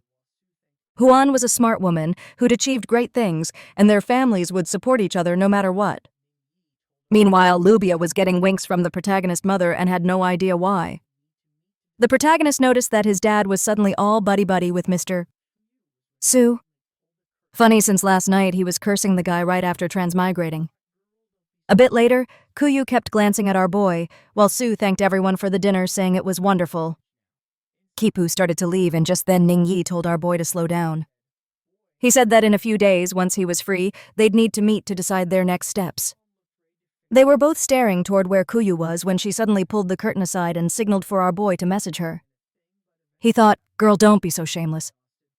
My parents are right here." His mom tugged his ear and told him to get in the carriage now. Inside, the two sat in silence until suddenly his dad said, "Boy, now that things have gotten this far, is there anything you want to tell us?" His mom looked ready to finish him off while his dad was sitting there acting like the tough one. Our boy didn't understand a thing, but eventually got back to his room exhausted, calling out for the system. It had been 3 days since he started calling that damn thing, and it still hadn't appeared. Then suddenly voices shouted outside saying the princess had been born. He remembered that the pregnant woman was the wife of his third uncle, the one with gray hair from the beginning. He lay down ready to sleep, but suddenly sat up, remembering that this girl who had just been born was going to be killed that very night. Apparently this gang guy had multiple wives, and the middle wife wanted to kill this one's child. The protagonist knew that the baby's premature death would crush the mother, drive her to suicide, and affect the uncle too. Basically, it would throw everything into chaos. Since the child had just been born, it would happen any moment now. Right then, he saw an old woman passing by. He couldn't let this baby die. It would spark all kinds of conflict and hurt the entire family. He followed the old woman, who looked suspicious, glancing around as she stared at the baby and said, "What a shame, little one, but you're going to be strangled to death." Good Lord. But just then, the old woman heard a noise behind her and turned only to see the boy flying at her, landing a kick straight to her chest. Thank God. That he scooped up the baby, holding her tight, and demanded to know why this old hag was running off with the child so late at night. The confused old servant didn't understand how this foolish young master even knew about the baby. She said, "Young master, you're mistaking this old woman for some bad person. I never hurt the baby. I was just taking her to another servant who look after her." Lingu asked, "Are you sure?" She replied, Yes, look, she's not even crying." Not crying is a bad sign, and she needs even better care, or it could affect her growth. But inside, she was thinking, it'd be even better if this child died in Lingu's hands. Then it wouldn't be my fault. She calmly said, "Fine," turned the baby around, and gave her a few smacks until she started crying. He thought to himself that all those stories he used to watch back in his old life really were good for something after all. The old woman runs off yelling that he's out of his mind, and if the baby dies, it'll be his fault. But he just holds the baby, strokes her little foot, and she's fine again. He heads to the room where Princess Chenyang gave birth. The maids ask what the young master is doing there, but he immediately says he came to bring the baby so the mother can see her. The maids whisper to each other, wondering if he's lost it. Doesn't he know the poor woman's child died and she's in mourning? He ignores them and walks straight in, telling them not to block his path. He approaches the princess while Gang asks what he's doing there. He hands the bag of meat to her, and oh boy, what a mom. Lord have mercy. Everyone thought the child was dead. Gang even says, "Don't worry, if she died, we can just make another one." Sure, makes sense. But our boy says the child isn't dead. Gang tells him to stop talking nonsense. His wife is devastated enough already. Chime orders him to explain exactly what's going on. The protagonist can't believe how clueless she is. The middle wife of unknown origin insists the child died. And if you just accept that, you're an idiot. Probably the pregnancy fried her brain, he thinks. But Chenyang hears everything. She decides to take a look at the baby. And hood lord, the baby's alive, perfectly healthy. She bursts into tears, overjoyed. Gang doesn't understand what's going on. The middle wife clearly said the baby stopped breathing. Chenyang says that if she said that something suspicious is going on, she's clearly a suspect now. From a distance, the protagonist thinks finally they noticed. Now they actually have a chance. Gang goes to take the zabi, but Chenyang smacks him in the chest, saying that while she was weak before him, that's over now. He, as the father, was tricked just like the rest of them, and he has no right to get close to this child anymore. Oh boy, here we go. Things just got heated. Gang stares at our boy, who pretends he didn't see anything. Gang eventually just nods and says, "Fine, he'll do as she asks." He'll leave and give her space to recover since she must be agitated and weak right now. He leaves with a strange look on his face, clearly wondering why that woman wouldn't just let it go. In Gang's study, he writes a report saying, Ling Hu Hang interfered with the plan and ruined it. And now Chen Yang even knows about him. He ties the letter to a pigeon, which flies away. The message is delivered to someone in another room, a person with many rings on their fingers, who says they'll have to find another solution. Meanwhile, the protagonist walks up to the mother and says, "I'm heading out." But as he leaves, he glances back. "Yep, that baby's got plenty to eat." Naughty kid. This guy's one of us folks. Out on the street, he wonders who's around. Then he spots Languian, focused on his studies. Not long after, here comes Xiaovang. Brave as ever, the concubine of our boy's second uncle. Ah, right. Not his concubine. He was confused last time. She tells Tien she made him some mushroom soup and he needs to taste it. Tien says, "Fine." She can just leave it there. He'll try it after finishing his studies, but Ta Hong insists on clearing the table and putting everything to herself. The servant girl comes in, pulling away his brush while Tien complains. The protagonist just watches everything unfold and realizes that for some reason this woman seems intent on raising this boy to be useless, like she really wants him to accomplish nothing in life. Chin glances around thinking, "Damn it, who's saying that?" and slowly begins to suspect Ta Hong's real intentions. Meanwhile, Ta Hong wonders if he's finally moved by her kindness. She walks closer, telling him his eyes are too red and he needs to get more rest. He really should stop reading so much. It's bad for his health. But all that sweetness of hers just makes the guy shiver and want to run back to his room to sleep far away from this weird woman. The protagonist overhears the aunt saying, "Tien's been so diligent lately and wonders what's going on." Our boy, curious as ever, pipes up, "Yeah, I want to know too. Why have you been working so hard, huh? Tell us." Chin says he dreamed about the immortals who told him he would be the only son of his father in this life.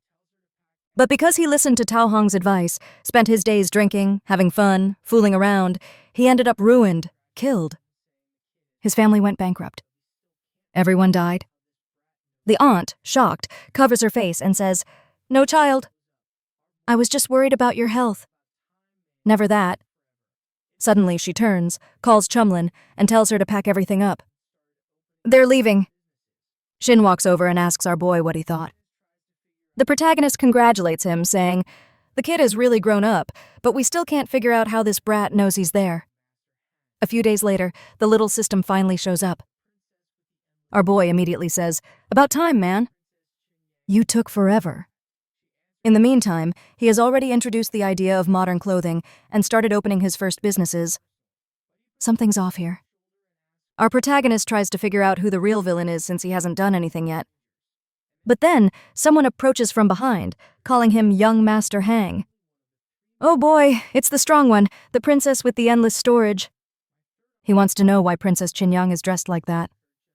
She answers that if it weren't for him, she and her son would have been separated that night. She came to thank him personally, but he puts a hand on her shoulder and asks why she's acting so formal.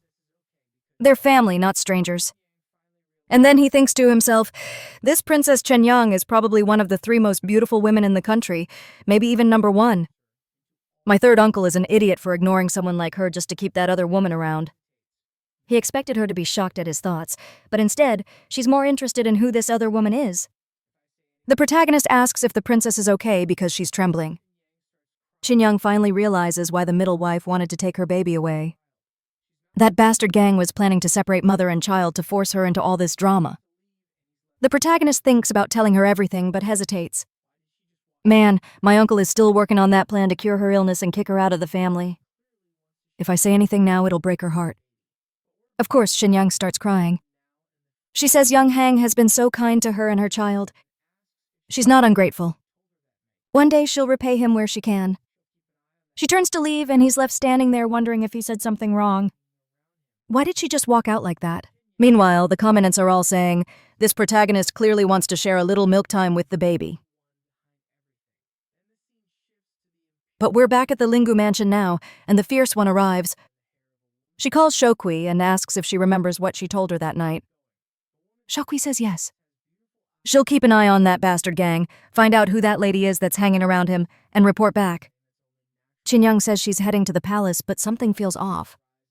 Maybe that lady is actually the one behind everything. Then the scene shifts to the Imperial Palace Hall, where someone puts a flower in the hair of a woman with black hair. Good lord, I think I know where this is going. The woman says the princess has beautiful eyes, far prettier than any ornament on her head. The fierce one just smiles, saying, "That's only natural." So smug. Suddenly, someone arrives, announcing that Princess Chen-yang is requesting an audience. Meanwhile, over at the Su family clothing shop, our boy is excited to see how Mingai is running things. When he arrives, there's a whole row of copy and paste workers waiting for him, and he immediately realizes just how huge this guy's impact on the world is going to be. The girls offer him a new cloak, but he politely declines, saying not today. Still, they insist, saying, "Such a handsome young master just has to try on some of the clothes." But Lingu is more curious about where Ningi found so many wild beauties. Then, out of nowhere, a piece of cloth falls over his face. Confused, he asks, "What is she doing here?" Oh boy. It's Q more dangerous than ever. What the hell? This girl suddenly just throws herself into one of the chairs, asking what he thinks of her outfit. Looking crooked, all he says is, "So, you want to do this again?" But she comes at him with a stomping attack, demanding to know why he hasn't contacted her in the past few days. She's brutal, completely crushing our boy. What cruelty? He's there suffering in pain, so he decides to fight back, grabs her arm, and headbutts her while asking if she's going to punish him. And they're doing all this right in the middle of Mingi's shop. See? Told you. Suddenly, the door swings open. He quickly throws on all the clothes. Oh, that's when Ningi shows up and says, "Hey, Brother Lingu, you finally came." Then adds, "Come here. There's some chaos going on in the shop. Let's go check it out." The protagonist is confused, wondering why this guy is having fun when someone's trashing his store. In the middle of the hall, Horning is there demanding to know why she should leave Mingi to go with Mongi. Manji says Huning shouldn't be so angry. He's simply offering for her to come along, but she's acting all high and mighty. He says she married this poor loser, and now she'll have to work every day. She really brought this bad luck on herself. Lingu, seeing this, wonders if this guy isn't acting the way he was supposed to act. At the start of the story, his only role was to keep insulting Ming. But now this guy is taking his place. But Ning is furious, saying this bastard is insulting Horning and is asking for a being. The protagonist holds him back, telling him to stay put. With Horning's strength, Meringue, who wouldn't stand a chance anyway, she snaps back, asking, "If Ningai is nothing, then what are you, moron?" A foul-mouthed, pot-bellied, thick-headed idiot. Probably some savage insult in Chinese. We don't even get the reference. Lang himself, thinking his wife is fierce, completely humiliating the guy, and is glad there's someone else around to do the insulting for him. Many agrees, saying she's better at everything she does. But now the protagonist isn't happy. Being friends with a love-struck man is a nightmare. Mang keeps yelling, saying, "Horning, you filthy woman! The only reason I wanted to marry you was because my family is way better than yours." At that exact moment, Lingu realizes that's exactly what he was supposed to say. It's like the story is correcting itself. Because he took over Lingu's body, all of Lingu's lines and actions got transferred to Meringue, who's now shouting and calling her filthy, telling her to stop acting so hard to get...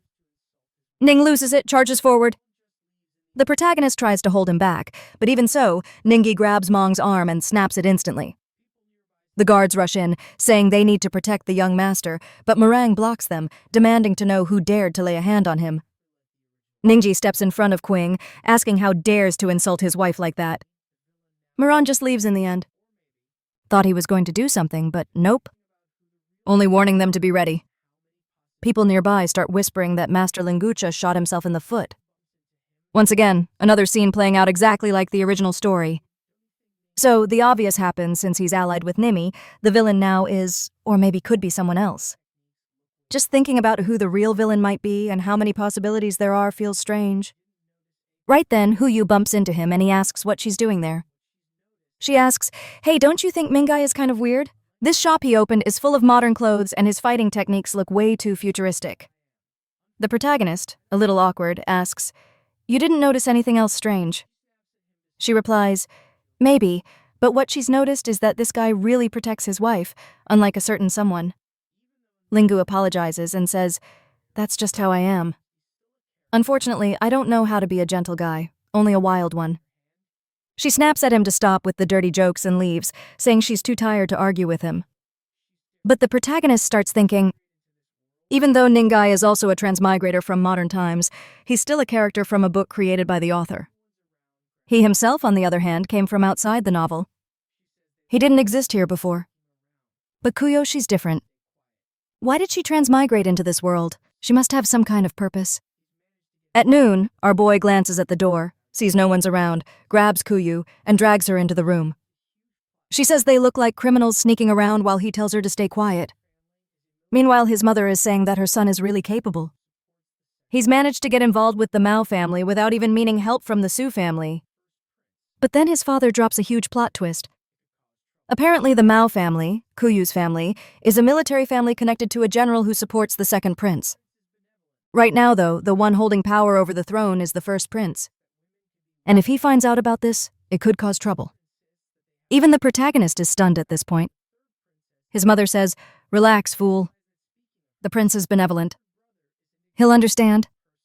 But the protagonist just thinks that women can be way too sometimes. His mother insists that they have to take advantage of the fact that the third princess is now in good health. He replies that speaking of her, their third brother isn't exactly a good person. At that moment, Shokui arrives to deliver news to the wet nurse. She went to visit the house of Gang's mistress. Now, the wet nurse is staggering, nearly collapsing, but she grabs Shoku's hand and tells her to speak. She'll deal with this. She explains that apparently the other woman gave birth to a daughter around the same time she did. Because Gang was present at the wet nurse's birth, but not the other woman's, the mistress is furious. Gang has promised that the marriage between him and Chenyang won't last much longer. Soon he'll leave Chenyang and be with the other woman instead. The poor woman cries, realizing that if he's making plans like this, it's almost as if he already knows she's going to die. Now she understands that if the baby had died, she really would have been crushed and become an easy target. And worst of all of this was planned by her own husband.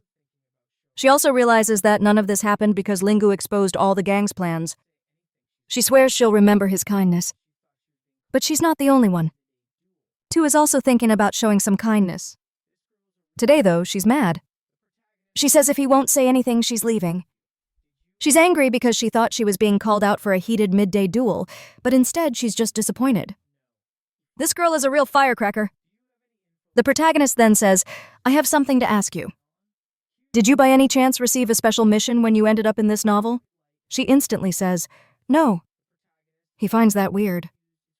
"Do you have any info about the plot? Do you have a system? What's going on?" Q says, "Are you crazy? I just saw a flash of white light and ended up here." That's it. The protagonist is completely confused.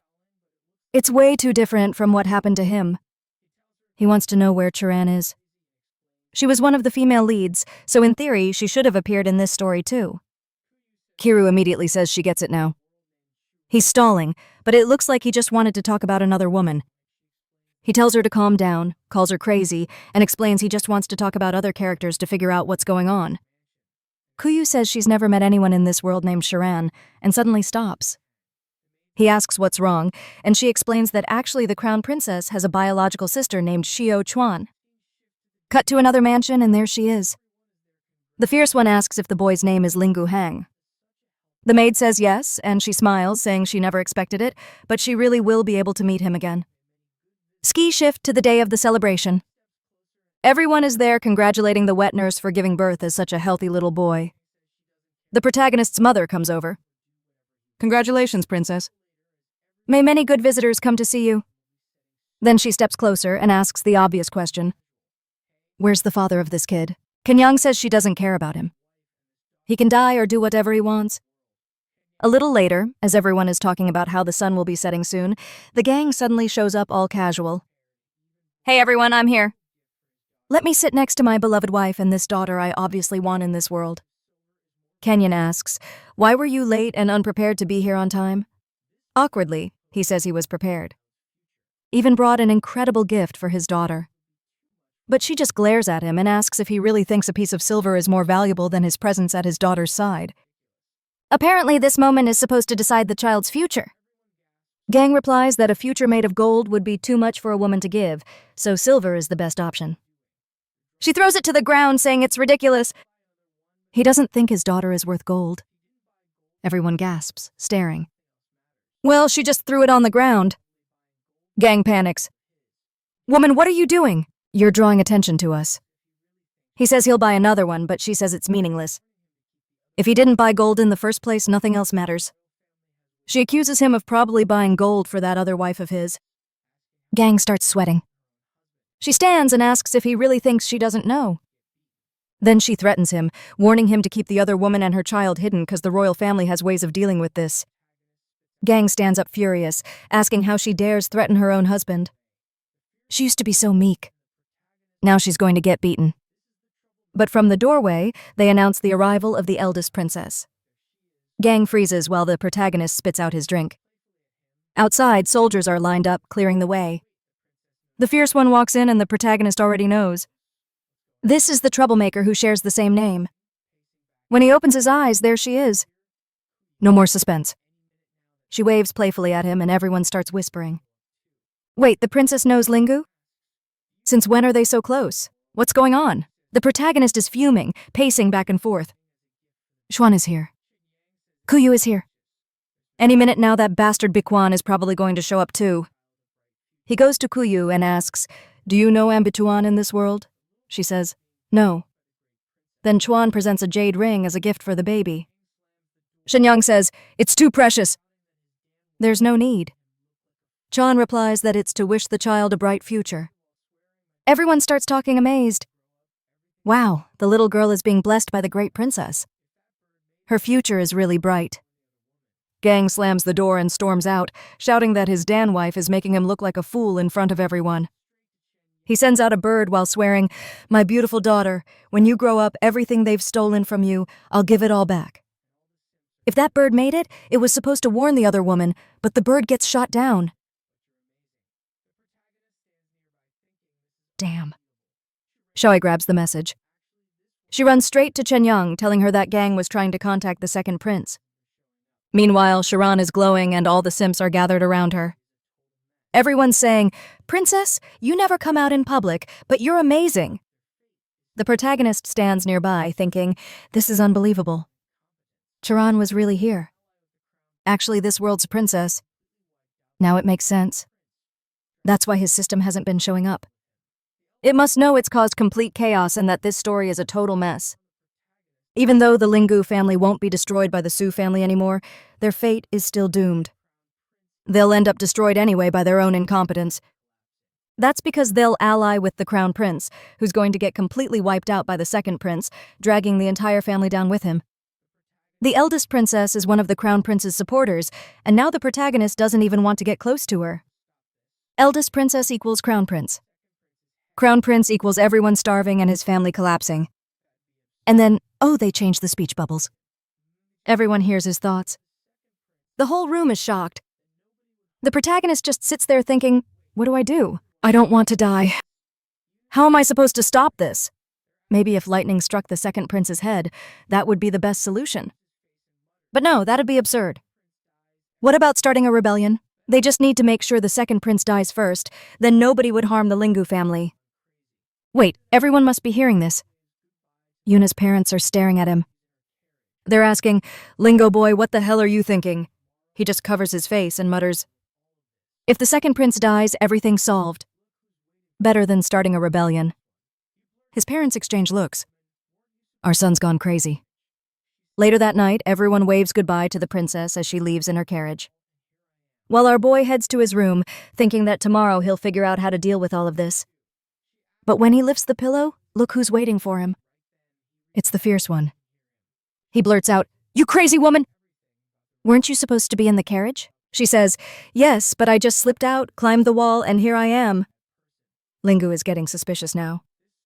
He asks if she can hear his thoughts too. She asks if he means the ones in his head, and right then, he realizes she can hear him. She confirms it. She knows everything about the rebellion he's planning about killing the second prince. He crosses his arms and says he isn't a bad person. He just wants to survive. This story is brutal. She replies that he's an idiot, coming up with all these schemes but forgetting about her.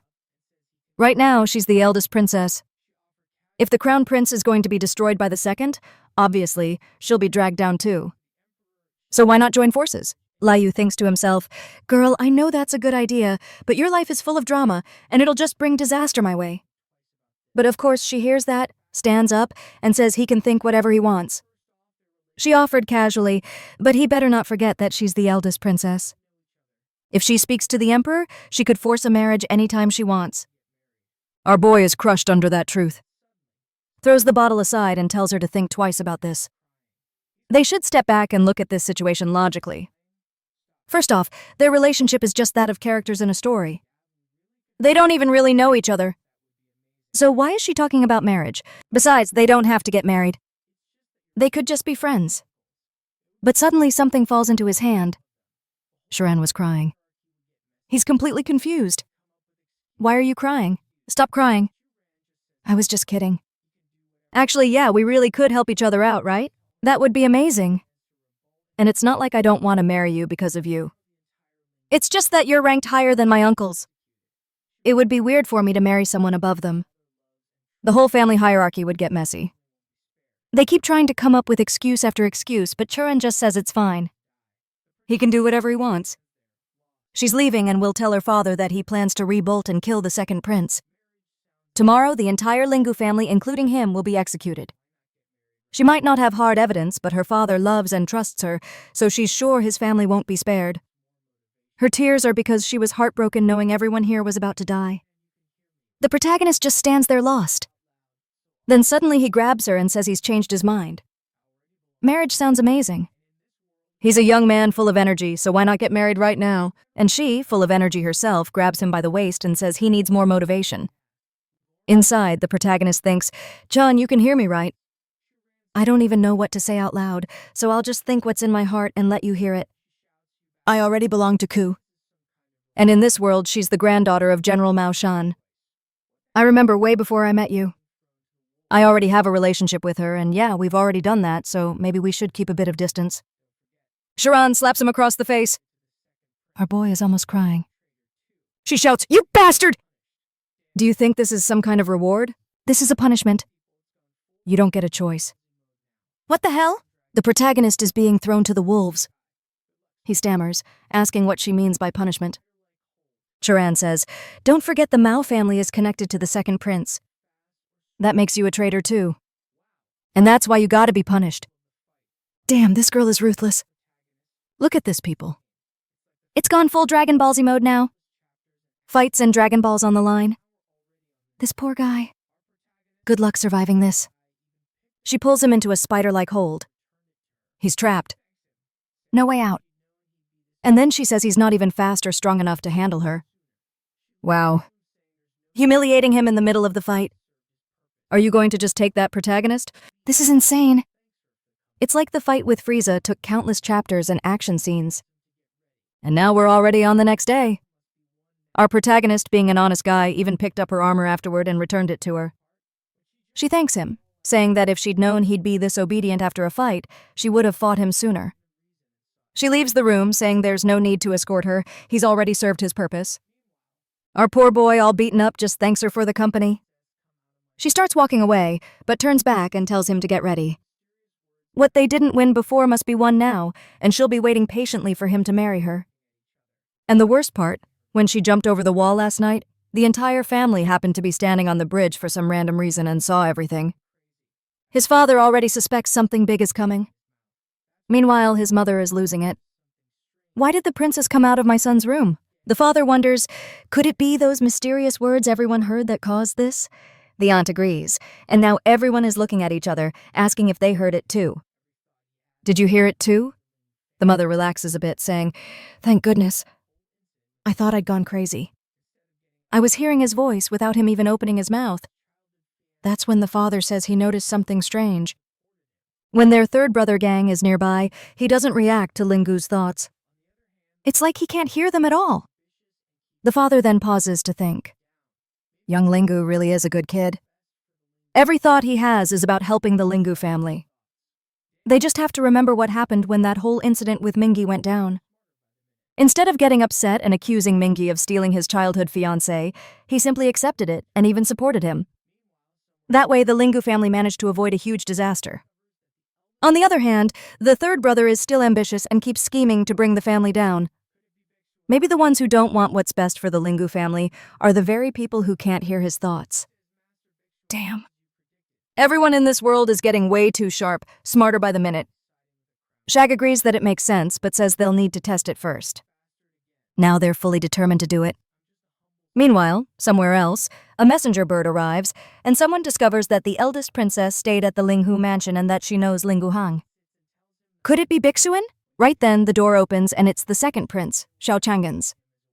He says, "Master Buan, just as you predicted, the general with him really is a traitor and has been secretly siding with the crown prince.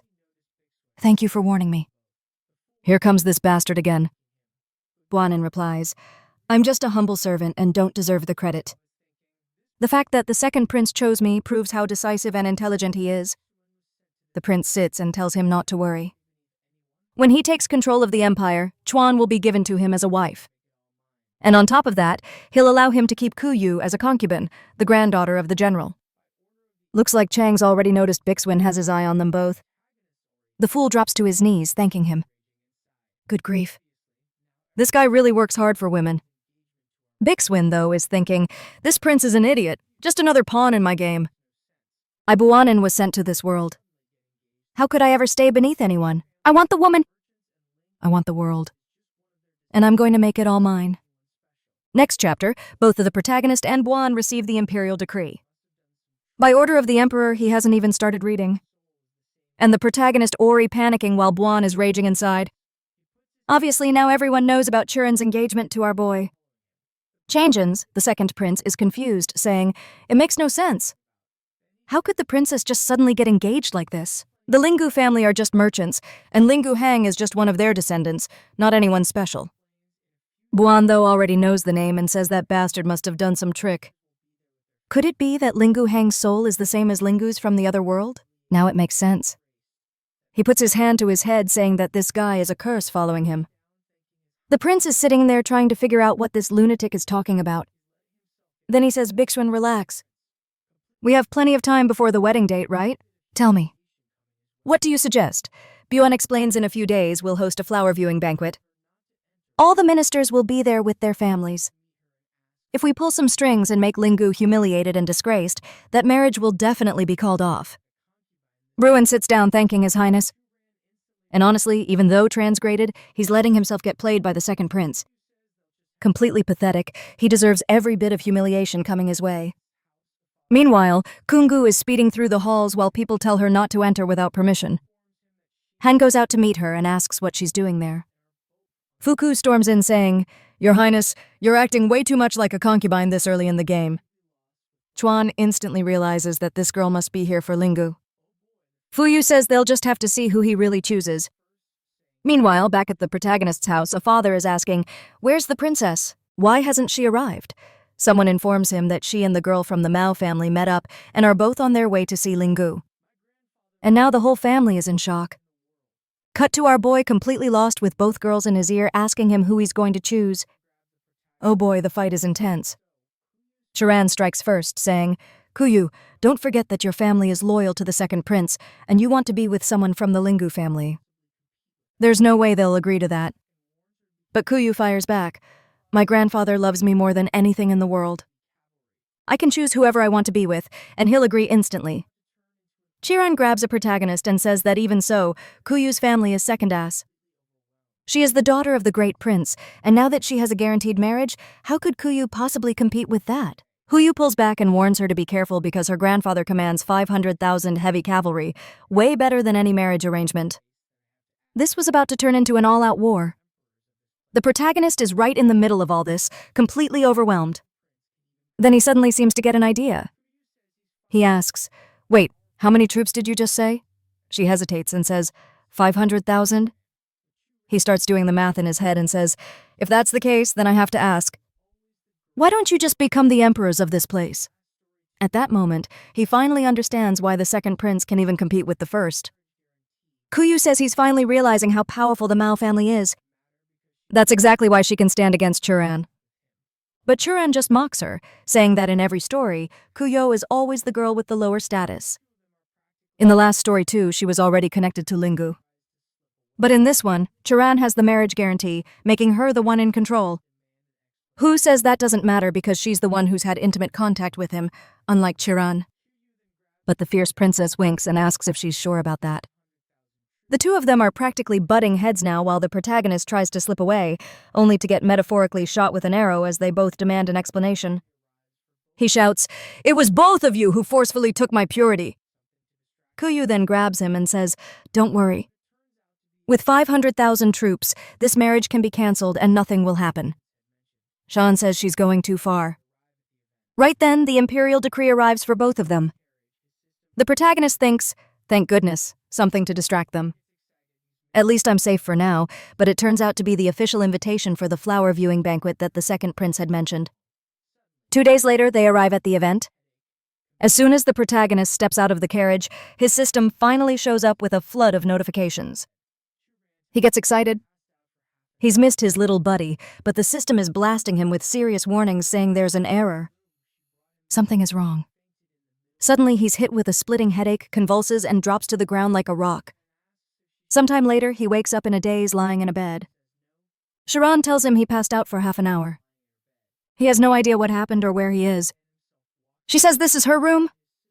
She brought him there because he fainted in the middle of the street. And just then, the second prince is announced. Charan asks if she should let him in, but the protagonist quickly says no. It would look insane if people saw him lying in her bed.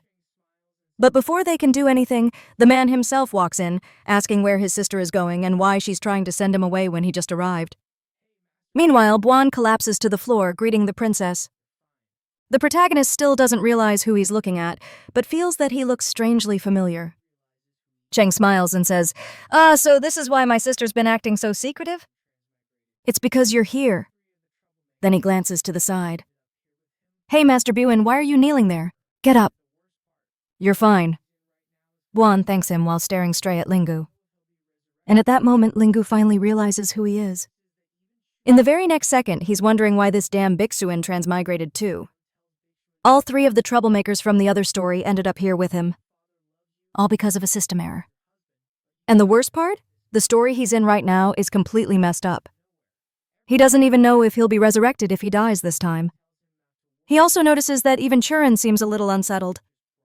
The second prince sits down, tells Buan to sit as well, then says, Sister, I know father loves you. Even lets you choose your husband, but you can't just have this guy without a title lying in your bed out of nowhere? Everyone will say it's shameful. Sharan calmly tells him not to worry, explaining that Lingu fainted and she just brought him here to rest. The bastard laughs and tells her to relax, saying he's only worried about her. Then he says, Master Buan, are you skilled in medicine? Why don't you give Lingu a diagnosis? But right away, Chuan steps in front of him and asks what Bixuin thinks he's about to do. The protagonist is a bit stunned. Is this fierce girl really going to confront him head-on? Buan, looking awkward, says, Miss, please allow me to diagnose Master Lingu. It would be an honor to treat someone so important. Then, almost in a whisper, he warns her. Sharan, this is the ancient era. A woman who hides her man like this will end up locked in a pin. Yeah, probably another weird old saying. She's still confused while Lingu thanks him but says he's fine. Still, he wants to know what illness he might have. Inside, though, he's thinking that Bakwin's going to get what's coming to him. He's been through enough stories to know. Lingu then asks Charan, What do you think would happen if Bakwin tried to treat me and failed? She replies, That would be very dangerous. Claiming, You can cure anything, but failing to treat someone connected to the imperial family could land you in prison. Then she asks her brother, Who exactly is this man next to you called Buin? I've never heard of him, and now you've brought him here with an official title. The prince simply says that Jing Buan is his advisor. Meanwhile, the protagonist swallows a pill, a reward from a previous story in the Wulwan continent. It contains a high level of magical poison that cannot be detoxified in just any world. When he reaches a point of no hope, he plans to take the antidote and see what happens. Chan then reminds her brother that the only men allowed to walk around this part of the palace are eunuchs, unless they have special permission. She asks almost teasingly, Is this Bichu a eunuch? Her brother can't figure out why she's being so stubborn today and excuses himself, saying he'll go speak with the emperor. But they should treat Lingu before he gets worse. Right then, the protagonist coughs up blood, splattering it all over the carpet. Even the prince is shocked. He didn't think the kid was this bad off. Chiran rushes to him. Hey, are you dying? What's happening? Are you faking this? The protagonist, pale and shaking, says, Princess, I'm really not feeling well. Please let Bian treat me. Shirani immediately calls Buan over. Our boy lies back down begging for a diagnosis, thinking this damn poison is way worse than he imagined. Now more than ever, he needs Big Win to analyze him quickly. He's ready to use the antidote if he has to. Big Xuan studies him, thinking, what's wrong with this kid? A second ago, he looked fine, and now he seems close to death. His pulse keeps floating and sinking like no ordinary sickness I've ever seen. Could he have been poisoned by something extremely rare and complicated? The protagonist looks him straight in the eye and asks, Master Buan, can you save me? He takes a look, exhales deeply, and says that unfortunately, Master Ling, who won't survive the night. Chiran grabs him by the collar and demands that he explain himself. He calmly repeats that it's just as he said, she could go to any doctor in the region and then all say the same thing. She asks if he's not going to treat him, wondering what on earth happened to Lingu. But out of the corner of her eye, she notices a faint smirk. Now she's sure this kid must have used some strange technique. Still, if he really does die in the end, she swears she'll dig up his coffin with the body. Shan warns Bixwin that he's failed to do what he promised, but he explains that yes, he's a great doctor, but that doesn't mean he can save everyone in the world. The protagonist sits up and asks, Bixuan, are you absolutely sure I'm going to die? Buan replies, Unfortunately, boy, I can't save you. Whatever you have is beyond comprehension. You will die tonight. Inside, Buan is practically celebrating, thinking, I never imagined this idiot would die without me lifting a finger. Once he's dead, Hu Yu and Churan will both join my herm. The protagonist laughs and says, he must be a fraud. He's sure that anyone Bixwin met before could be cured by him. Buan snaps back. Stop deluding yourself, kid. Better start preparing your funeral. Lingu, however, is thinking, Buan, you really thought everything would go your way in this story too? You might be skilled and well prepared, but your problem is your arrogance. This isn't the same world anymore. Buan stares him down and declares that by tonight he'll be burned and dead. The protagonist just smirks, excuses himself, and says he needs to rest. Xuan agrees and asks everyone to leave. Chang says, of course he'll leave to give the dying boy some peace, but before going, he adds that Prince Duki will be attending tonight's banquet. Xuan doesn't react much, and Biquan leaves, the doors slamming shut behind him. Right away, Chuan grabs Lingu and demands to know what he did and why Bixuan couldn't cure him. In the original story, Bixuan was supposed to have incredible medical skills. The protagonist tells her to relax. He just took a little poison to mess with the guy. Churan is worried sick. Yep, she's totally falling for him. Then he pulls out the antidote, drinks it, and says that'll detoxify him. Besides, she should be worrying about herself, not him. After all, Chang mentioned that the Prince of Tai is coming to see her. Obviously, he's going to bring a marriage proposal. Shu ran, confused, asking that she has her father's permission to choose whoever she wants to marry. The protagonist explains that that only lasts until the Prince of Qi shows up. When someone that powerful from another country arrives, her father will decide for her. They'll marry her off to form an alliance between nations. She should have watched more classic dramas. This kind of plot twist always happens. Even the deepest love between parents eventually gets turned into a political bargaining chip. Chiran shouts, "You bastard!" If you knew all this, why didn't you tell me? He explains that the story keeps changing with all these extra people appearing. There's no way to know exactly what will happen next. She stands up furious, declaring she will never accept a political marriage. The protagonist grabs her hand and says he's not asking her to accept it. She just needs to watch what she says. After all, walls may have ears. He leans closer and whispers, "Be careful. There are probably spies from the second prince here." Chiran, still lost, asks, "Then what do I do? Cry? Make a scene? Hang myself?" He says, "None of that will work. There's always another way." Suddenly, she brightens up, saying she has a plan. And her plan work hard, and get pregnant. With her pregnant, there's no way the guy would still want to marry her. The protagonist blurts out, "You crazy woman! What kind of idea is that? I'm already half dead here, and you want to speed up my death." But she tells him to relax. She's not going to let him die. The protagonist realizes once again that she's listening to his thoughts. She tells him that if he's going to complain, he might as well say it out loud since she's going to hear anyway. He admits it was just his subconscious complaint and says he'll be more careful. But that plan of hers to get pregnant is insane and will probably just end with his whole family being executed. Plus, women in this dynasty can still marry and even remarry after being widows for 3 years.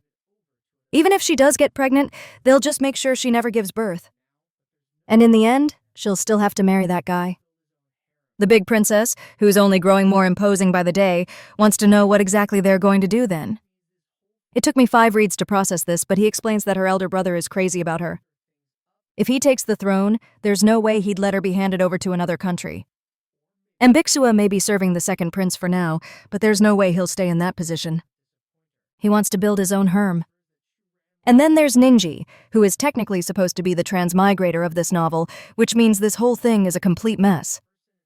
The protagonist is basically planning to stir things up, turn the whole game on its head, and take the throne for himself, or maybe for the both of them. Chiran calls him by name and sweetly says he better not disappoint her.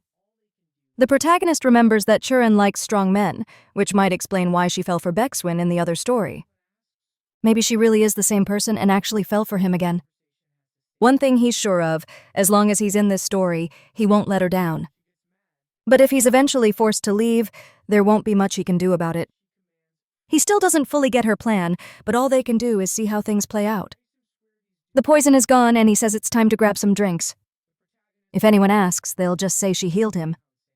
And their entire conversation has to stay secret because he still needs to investigate things with Quio. She gets mad, telling him to stop talking about that girl, but he explains that she commands 500,000 troops. He can't just ignore that.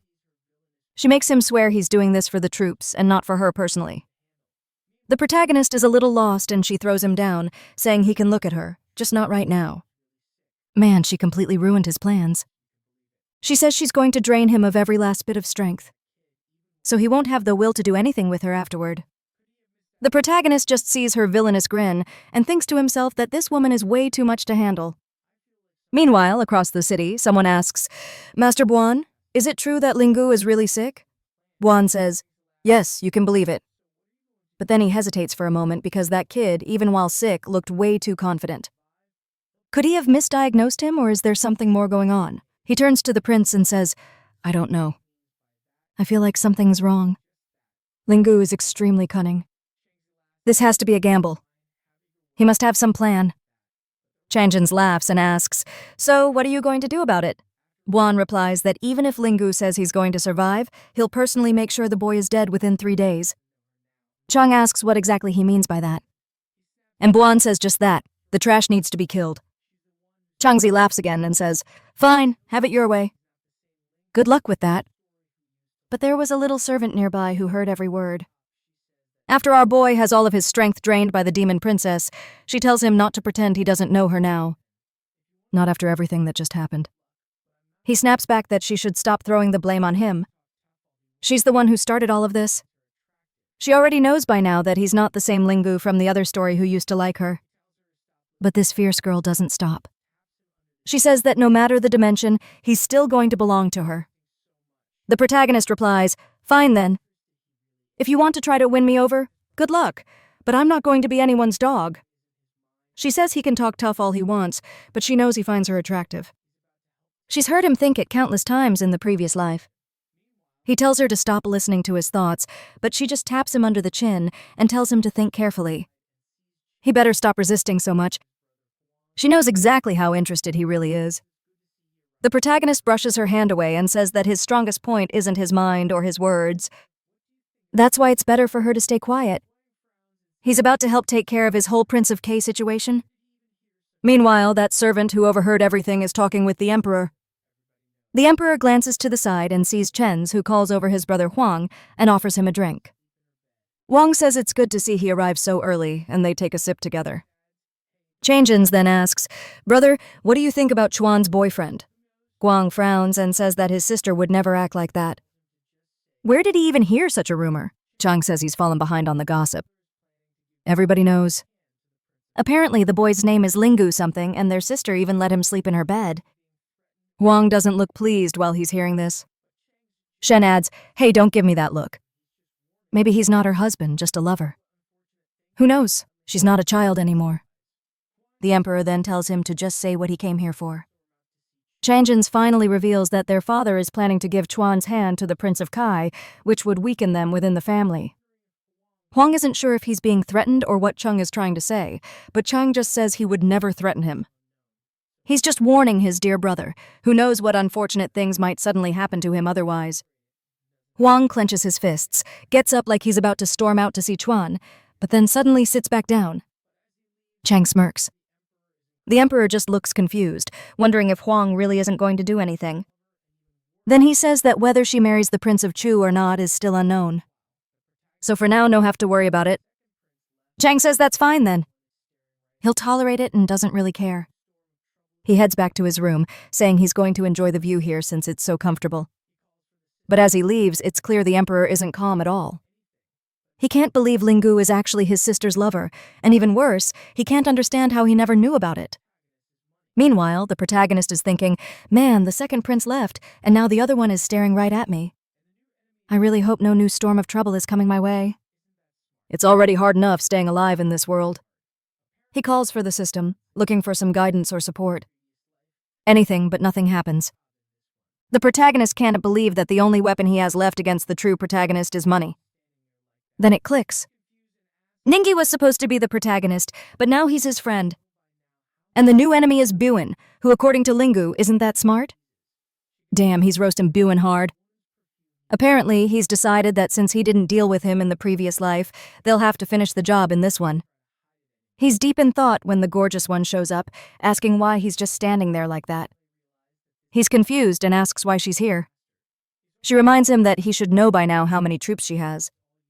She can go wherever she pleases.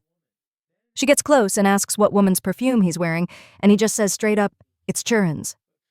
She asks if he's not even going to try to hide it anymore. Meanwhile, Buan is thinking perfect.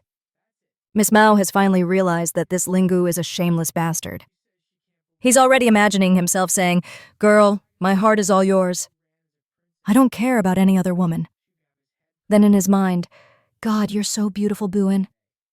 Give me a kiss." But Kuyu wants to know how far he's gone with Chuan, and the protagonist admits he went all the way. That's it. Kuyu bursts into tears, totally shaken. She says she can't believe he chose the wife who hates him. The protagonist replies that Chuan is a princess, and he's just a merchant. She could have his head cut off at any time. He has no choice but to obey. Kuyu asks if everything was forced and not voluntary. He's about to say yes, but also asks why the two of them are so obsessed with him. Sure, they're in the same story, but Pooh knows if they'll even see each other again in another story, or if they'll still exist together at all. So why do they want him so badly? Kubu says there's nothing wrong with liking him. And where's all that energy he used to have? Just because his little system broke and he doesn't know what's going to happen in the future, that doesn't mean he can just shut down like this. No matter what happens, she says he's responsible for her. The protagonist warns her that love is nothing but trouble. Women only slow down the speed of his sword?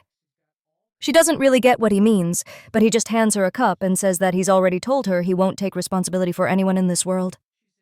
He's living as someone who could be killed at any moment. Does she even know what it means to be cannon fodder? She says yes. She watches Netflix. He says that's exactly why he refuses to be responsible for her. Q tells him to relax. He's got all kinds of power and knowledge of the story. Plus, she has 500,000 troops. He's safe for life. She says that in marriage, she could even offer all those truths as her dowie. He says there's no way her grandfather would agree to that. But she says if he promises to stay with her and ignore Churan, she'll find a way to make him accept. And right then, the succubus barges in telling Kuyu to stop trying to steal her man behind her back. The view stands up and asks if the great princess is scared. Sharon snaps back that she's not afraid of someone as weak and useless as her. And just like that, the two start fighting. Both of them insult the protagonist while fighting, saying that if he chooses wrong, they cut off his head. Big Xuan is watching and thinking, "Good Chu Ram, you finally woken up." The two of them are going to finish this guy off soon, and after that, they'll both be in my harem. Meanwhile, the emperor sees all this and thinks that Changjin's is trying to stir up conflict. He can't afford to fall into these traps. Then, suddenly, Xuan rushes over and sits next to the emperor, who glances at her and sees her taking a big gulp of wine. He tells her to calm down a little, but she immediately asks him if he'd do anything for his little sister. He says yes. He promised their mother that she comes before everything else.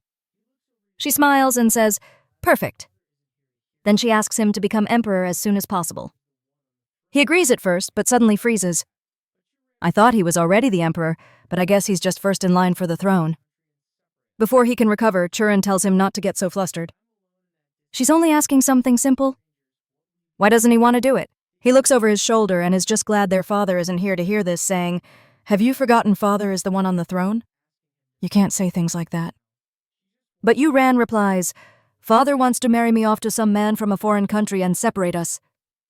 We'll never see each other again. When I'm alone in that distant land in the hands of strangers, what we'll be able to do?" The emperor hesitates, saying, "You're right. That's not fair." Xuan presses on, saying she's not asking him to make a decision right now. She just wants him to convince their father to give up on this marriage plan. That would be best for everyone. Watching from a distance, Chang notices that the emperor looks a bit uneasy while Churan stays calm. Something strange is definitely going on. Right away he says, "Hey Bixwin, you idiot!" Those two are hiding something. Guanan, as smug as ever, replies, "The princess is probably complaining about Lingu's behavior." But Chang doubts that the princess would have to be possessed to complain about her concubine, someone who, in theory, she should only be using for her own pleasure. Buon, however, seems excited, saying that if she really hates the guy, this might be their chance to get rid of him for good. Shangs warns him to keep his voice down. If anyone hears that, they're both dead. At this point, he's starting to realize just how strange Bakwin really is. Suddenly, someone calls for the emperor and they quickly leave. Chang already knows something strange is about to be announced out of nowhere. And sure enough, someone is already telling the emperor that Bixwin made some shady comment and that they should hurry up and deal with him. The first prince is left wondering what's going on and what's about to happen today. Then suddenly someone announces that His Majesty has arrived. Everyone bows and wishes hen life. The real emperor takes his seat and tells the ministers to calm down. Today, they're welcoming the Prince of Kai to restore friendship between the two nations. The prince says it's an honor to stand here before His Majesty and this whole assembly. Everyone raises their cups to toast, and after a sip, someone fills his cup again. He grins and says, "Churan, beautiful as ever. Let's clink our glasses." But the fierce princess just takes her own cup, drains it in one go, and sits back down, saying her cup is already empty. The Prince of Kai sees this. He just got completely brushed off. Meanwhile, the emperor looks puzzled. He knows the Prince of Kai isn't just from a powerful nation, but is also famously handsome. Most women like him, so why is Sharan acting this way? He finally says, "Prince, I heard you're not married. You already have someone in mind." The prince admits that yes, in theory, there is someone he admires deeply. He glances straight at Churan. Churan's thoughts are screaming, "Damn it, don't look at me!" The emperor, on the other hand, thinks this is perfect. An important man is interested in his daughter, which could secure the northern border. He immediately says, "Prince, if I were to give you my daughter, what would you say to that?" The prince lights up with excitement. "Are you serious, Your Majesty?" But just then someone loudly objects. Everyone in the room freezes, wondering who dared to speak against the emperor's words. At first it seems like it had to be Churan. Our protagonist and his gorgeous companion tense up. But no, it wasn't Churan. It was Kuyu who boldly tells His Majesty that she strongly opposes this marriage. Is fuming. He was going to object, but the girl beat him to it. The emperor orders Miss Mao to state her reasons. She calmly says that the star of her military family revealed that Churan is the reincarnation of a powerful military star. As a future guardian of the nation, if she were sent away to another country, it could cause serious problems in the future. Chongqing is completely confused and wonders if the general's daughter has lost her mind. She's staring the emperor down right there in the hall while Kuya remains unfazed and just asks His Majesty to reconsider. Buon wants to intervene, but for now, he has no choice but to stay quiet and see how this plays out. Meanwhile, the protagonist is thinking, "Damn it, she heard my thoughts again." He was just about to come up with some superstitious story to scare them into believing, but that girl snatched the idea right out of his head and is now putting it into action, practically putting her heart and soul into convincing them while he's left thinking up more details for her to use. The protagonist has no idea what this crazy girl is thinking while the Emperor hesitates. It's true that the Mao family seers were accurate in predicting a future, but now that Kuyu has spoken up, he says, "Miss Mao, I've already given my word." How can I go back on it now? Inside, he's panicking. Damn it. Someone saved me from this situation. I'm screwed. Seems like he's scared of those 500,000 troops too. Kumu asks His Majesty to reconsider. Inside, the Emperor is desperate for someone to bail him out, but outwardly he's forced to maintain appearances and say that the matter has already been settled. And then, our protagonist goes Alan size and says that he too disagrees. The Emperor snaps, "And who are you, boy?" But inside, he's relieved. Finally, someone to save me. I can blame it all on this guy, and I don't even know who he is. The protagonist says he's a member of the Lingu family and was invited to the banquet. The Emperor nods and says he understands. He must be one of Princess Qinyang's relatives. But why does he object? Buan is getting angrier by the second. Everyone dares to speak up to the Emperor while he has to stay quiet in the background. Worse, the Emperor seems set on marrying Chuan off. If she really marries the Prince of Kai, Big Xuan is going to have to crash that wedding and slaughter everyone there. At that moment, the protagonist declares that the princess is gravely ill and won't live much longer. The entire hall goes silent, and the Emperor asks if he has any idea what he's saying.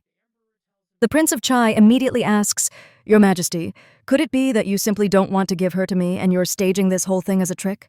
The Emperor tells him to calm down and orders Lingu to explain. Our boy says that he knows a little medicine, and that last month back at the mansion, he checked the princess's pulse. Unfortunately, if they don't believe him, they can summon the imperial doctors to confirm it. The first prince turns to Churin asking if this is true. She's clearly just as surprised as everyone else. Buan, on the other hand, is smiling. He thinks he's finally getting his chance. He whispers something to Chang, who mounds in agreement. Buan steps forward and announces that he, Chan Bixuan, advisor to the second prince and skill in medicine, would like to check the princess's pulse. He approaches, apologizes respectfully. While Churin is still confused about what's happening today, she extends her arm, he touches her wrist, then suddenly pulls back and says, "It's a pity, but the princess won't survive more than 3 days." Two ran, and the first prince exchanged looks, and then the prince jumps to his feet saying that his sister's skin is glowing and healthy. This guy is completely obsessed with his little sister saying she's sick right now, is basically lying to the Emperor's face. Berman simply says that if they want, they can summon the imperial doctors to verify his diagnosis. The Emperor rests his hand on Churin's shoulder and says that this complicates things. With poor Churin in such a fragile state, how could he send her away to a distant country? Then he spreads his arms wide and announces, "Whoever cures her will get a like on this video." That helps Mamoru make more juicy content for his viewers.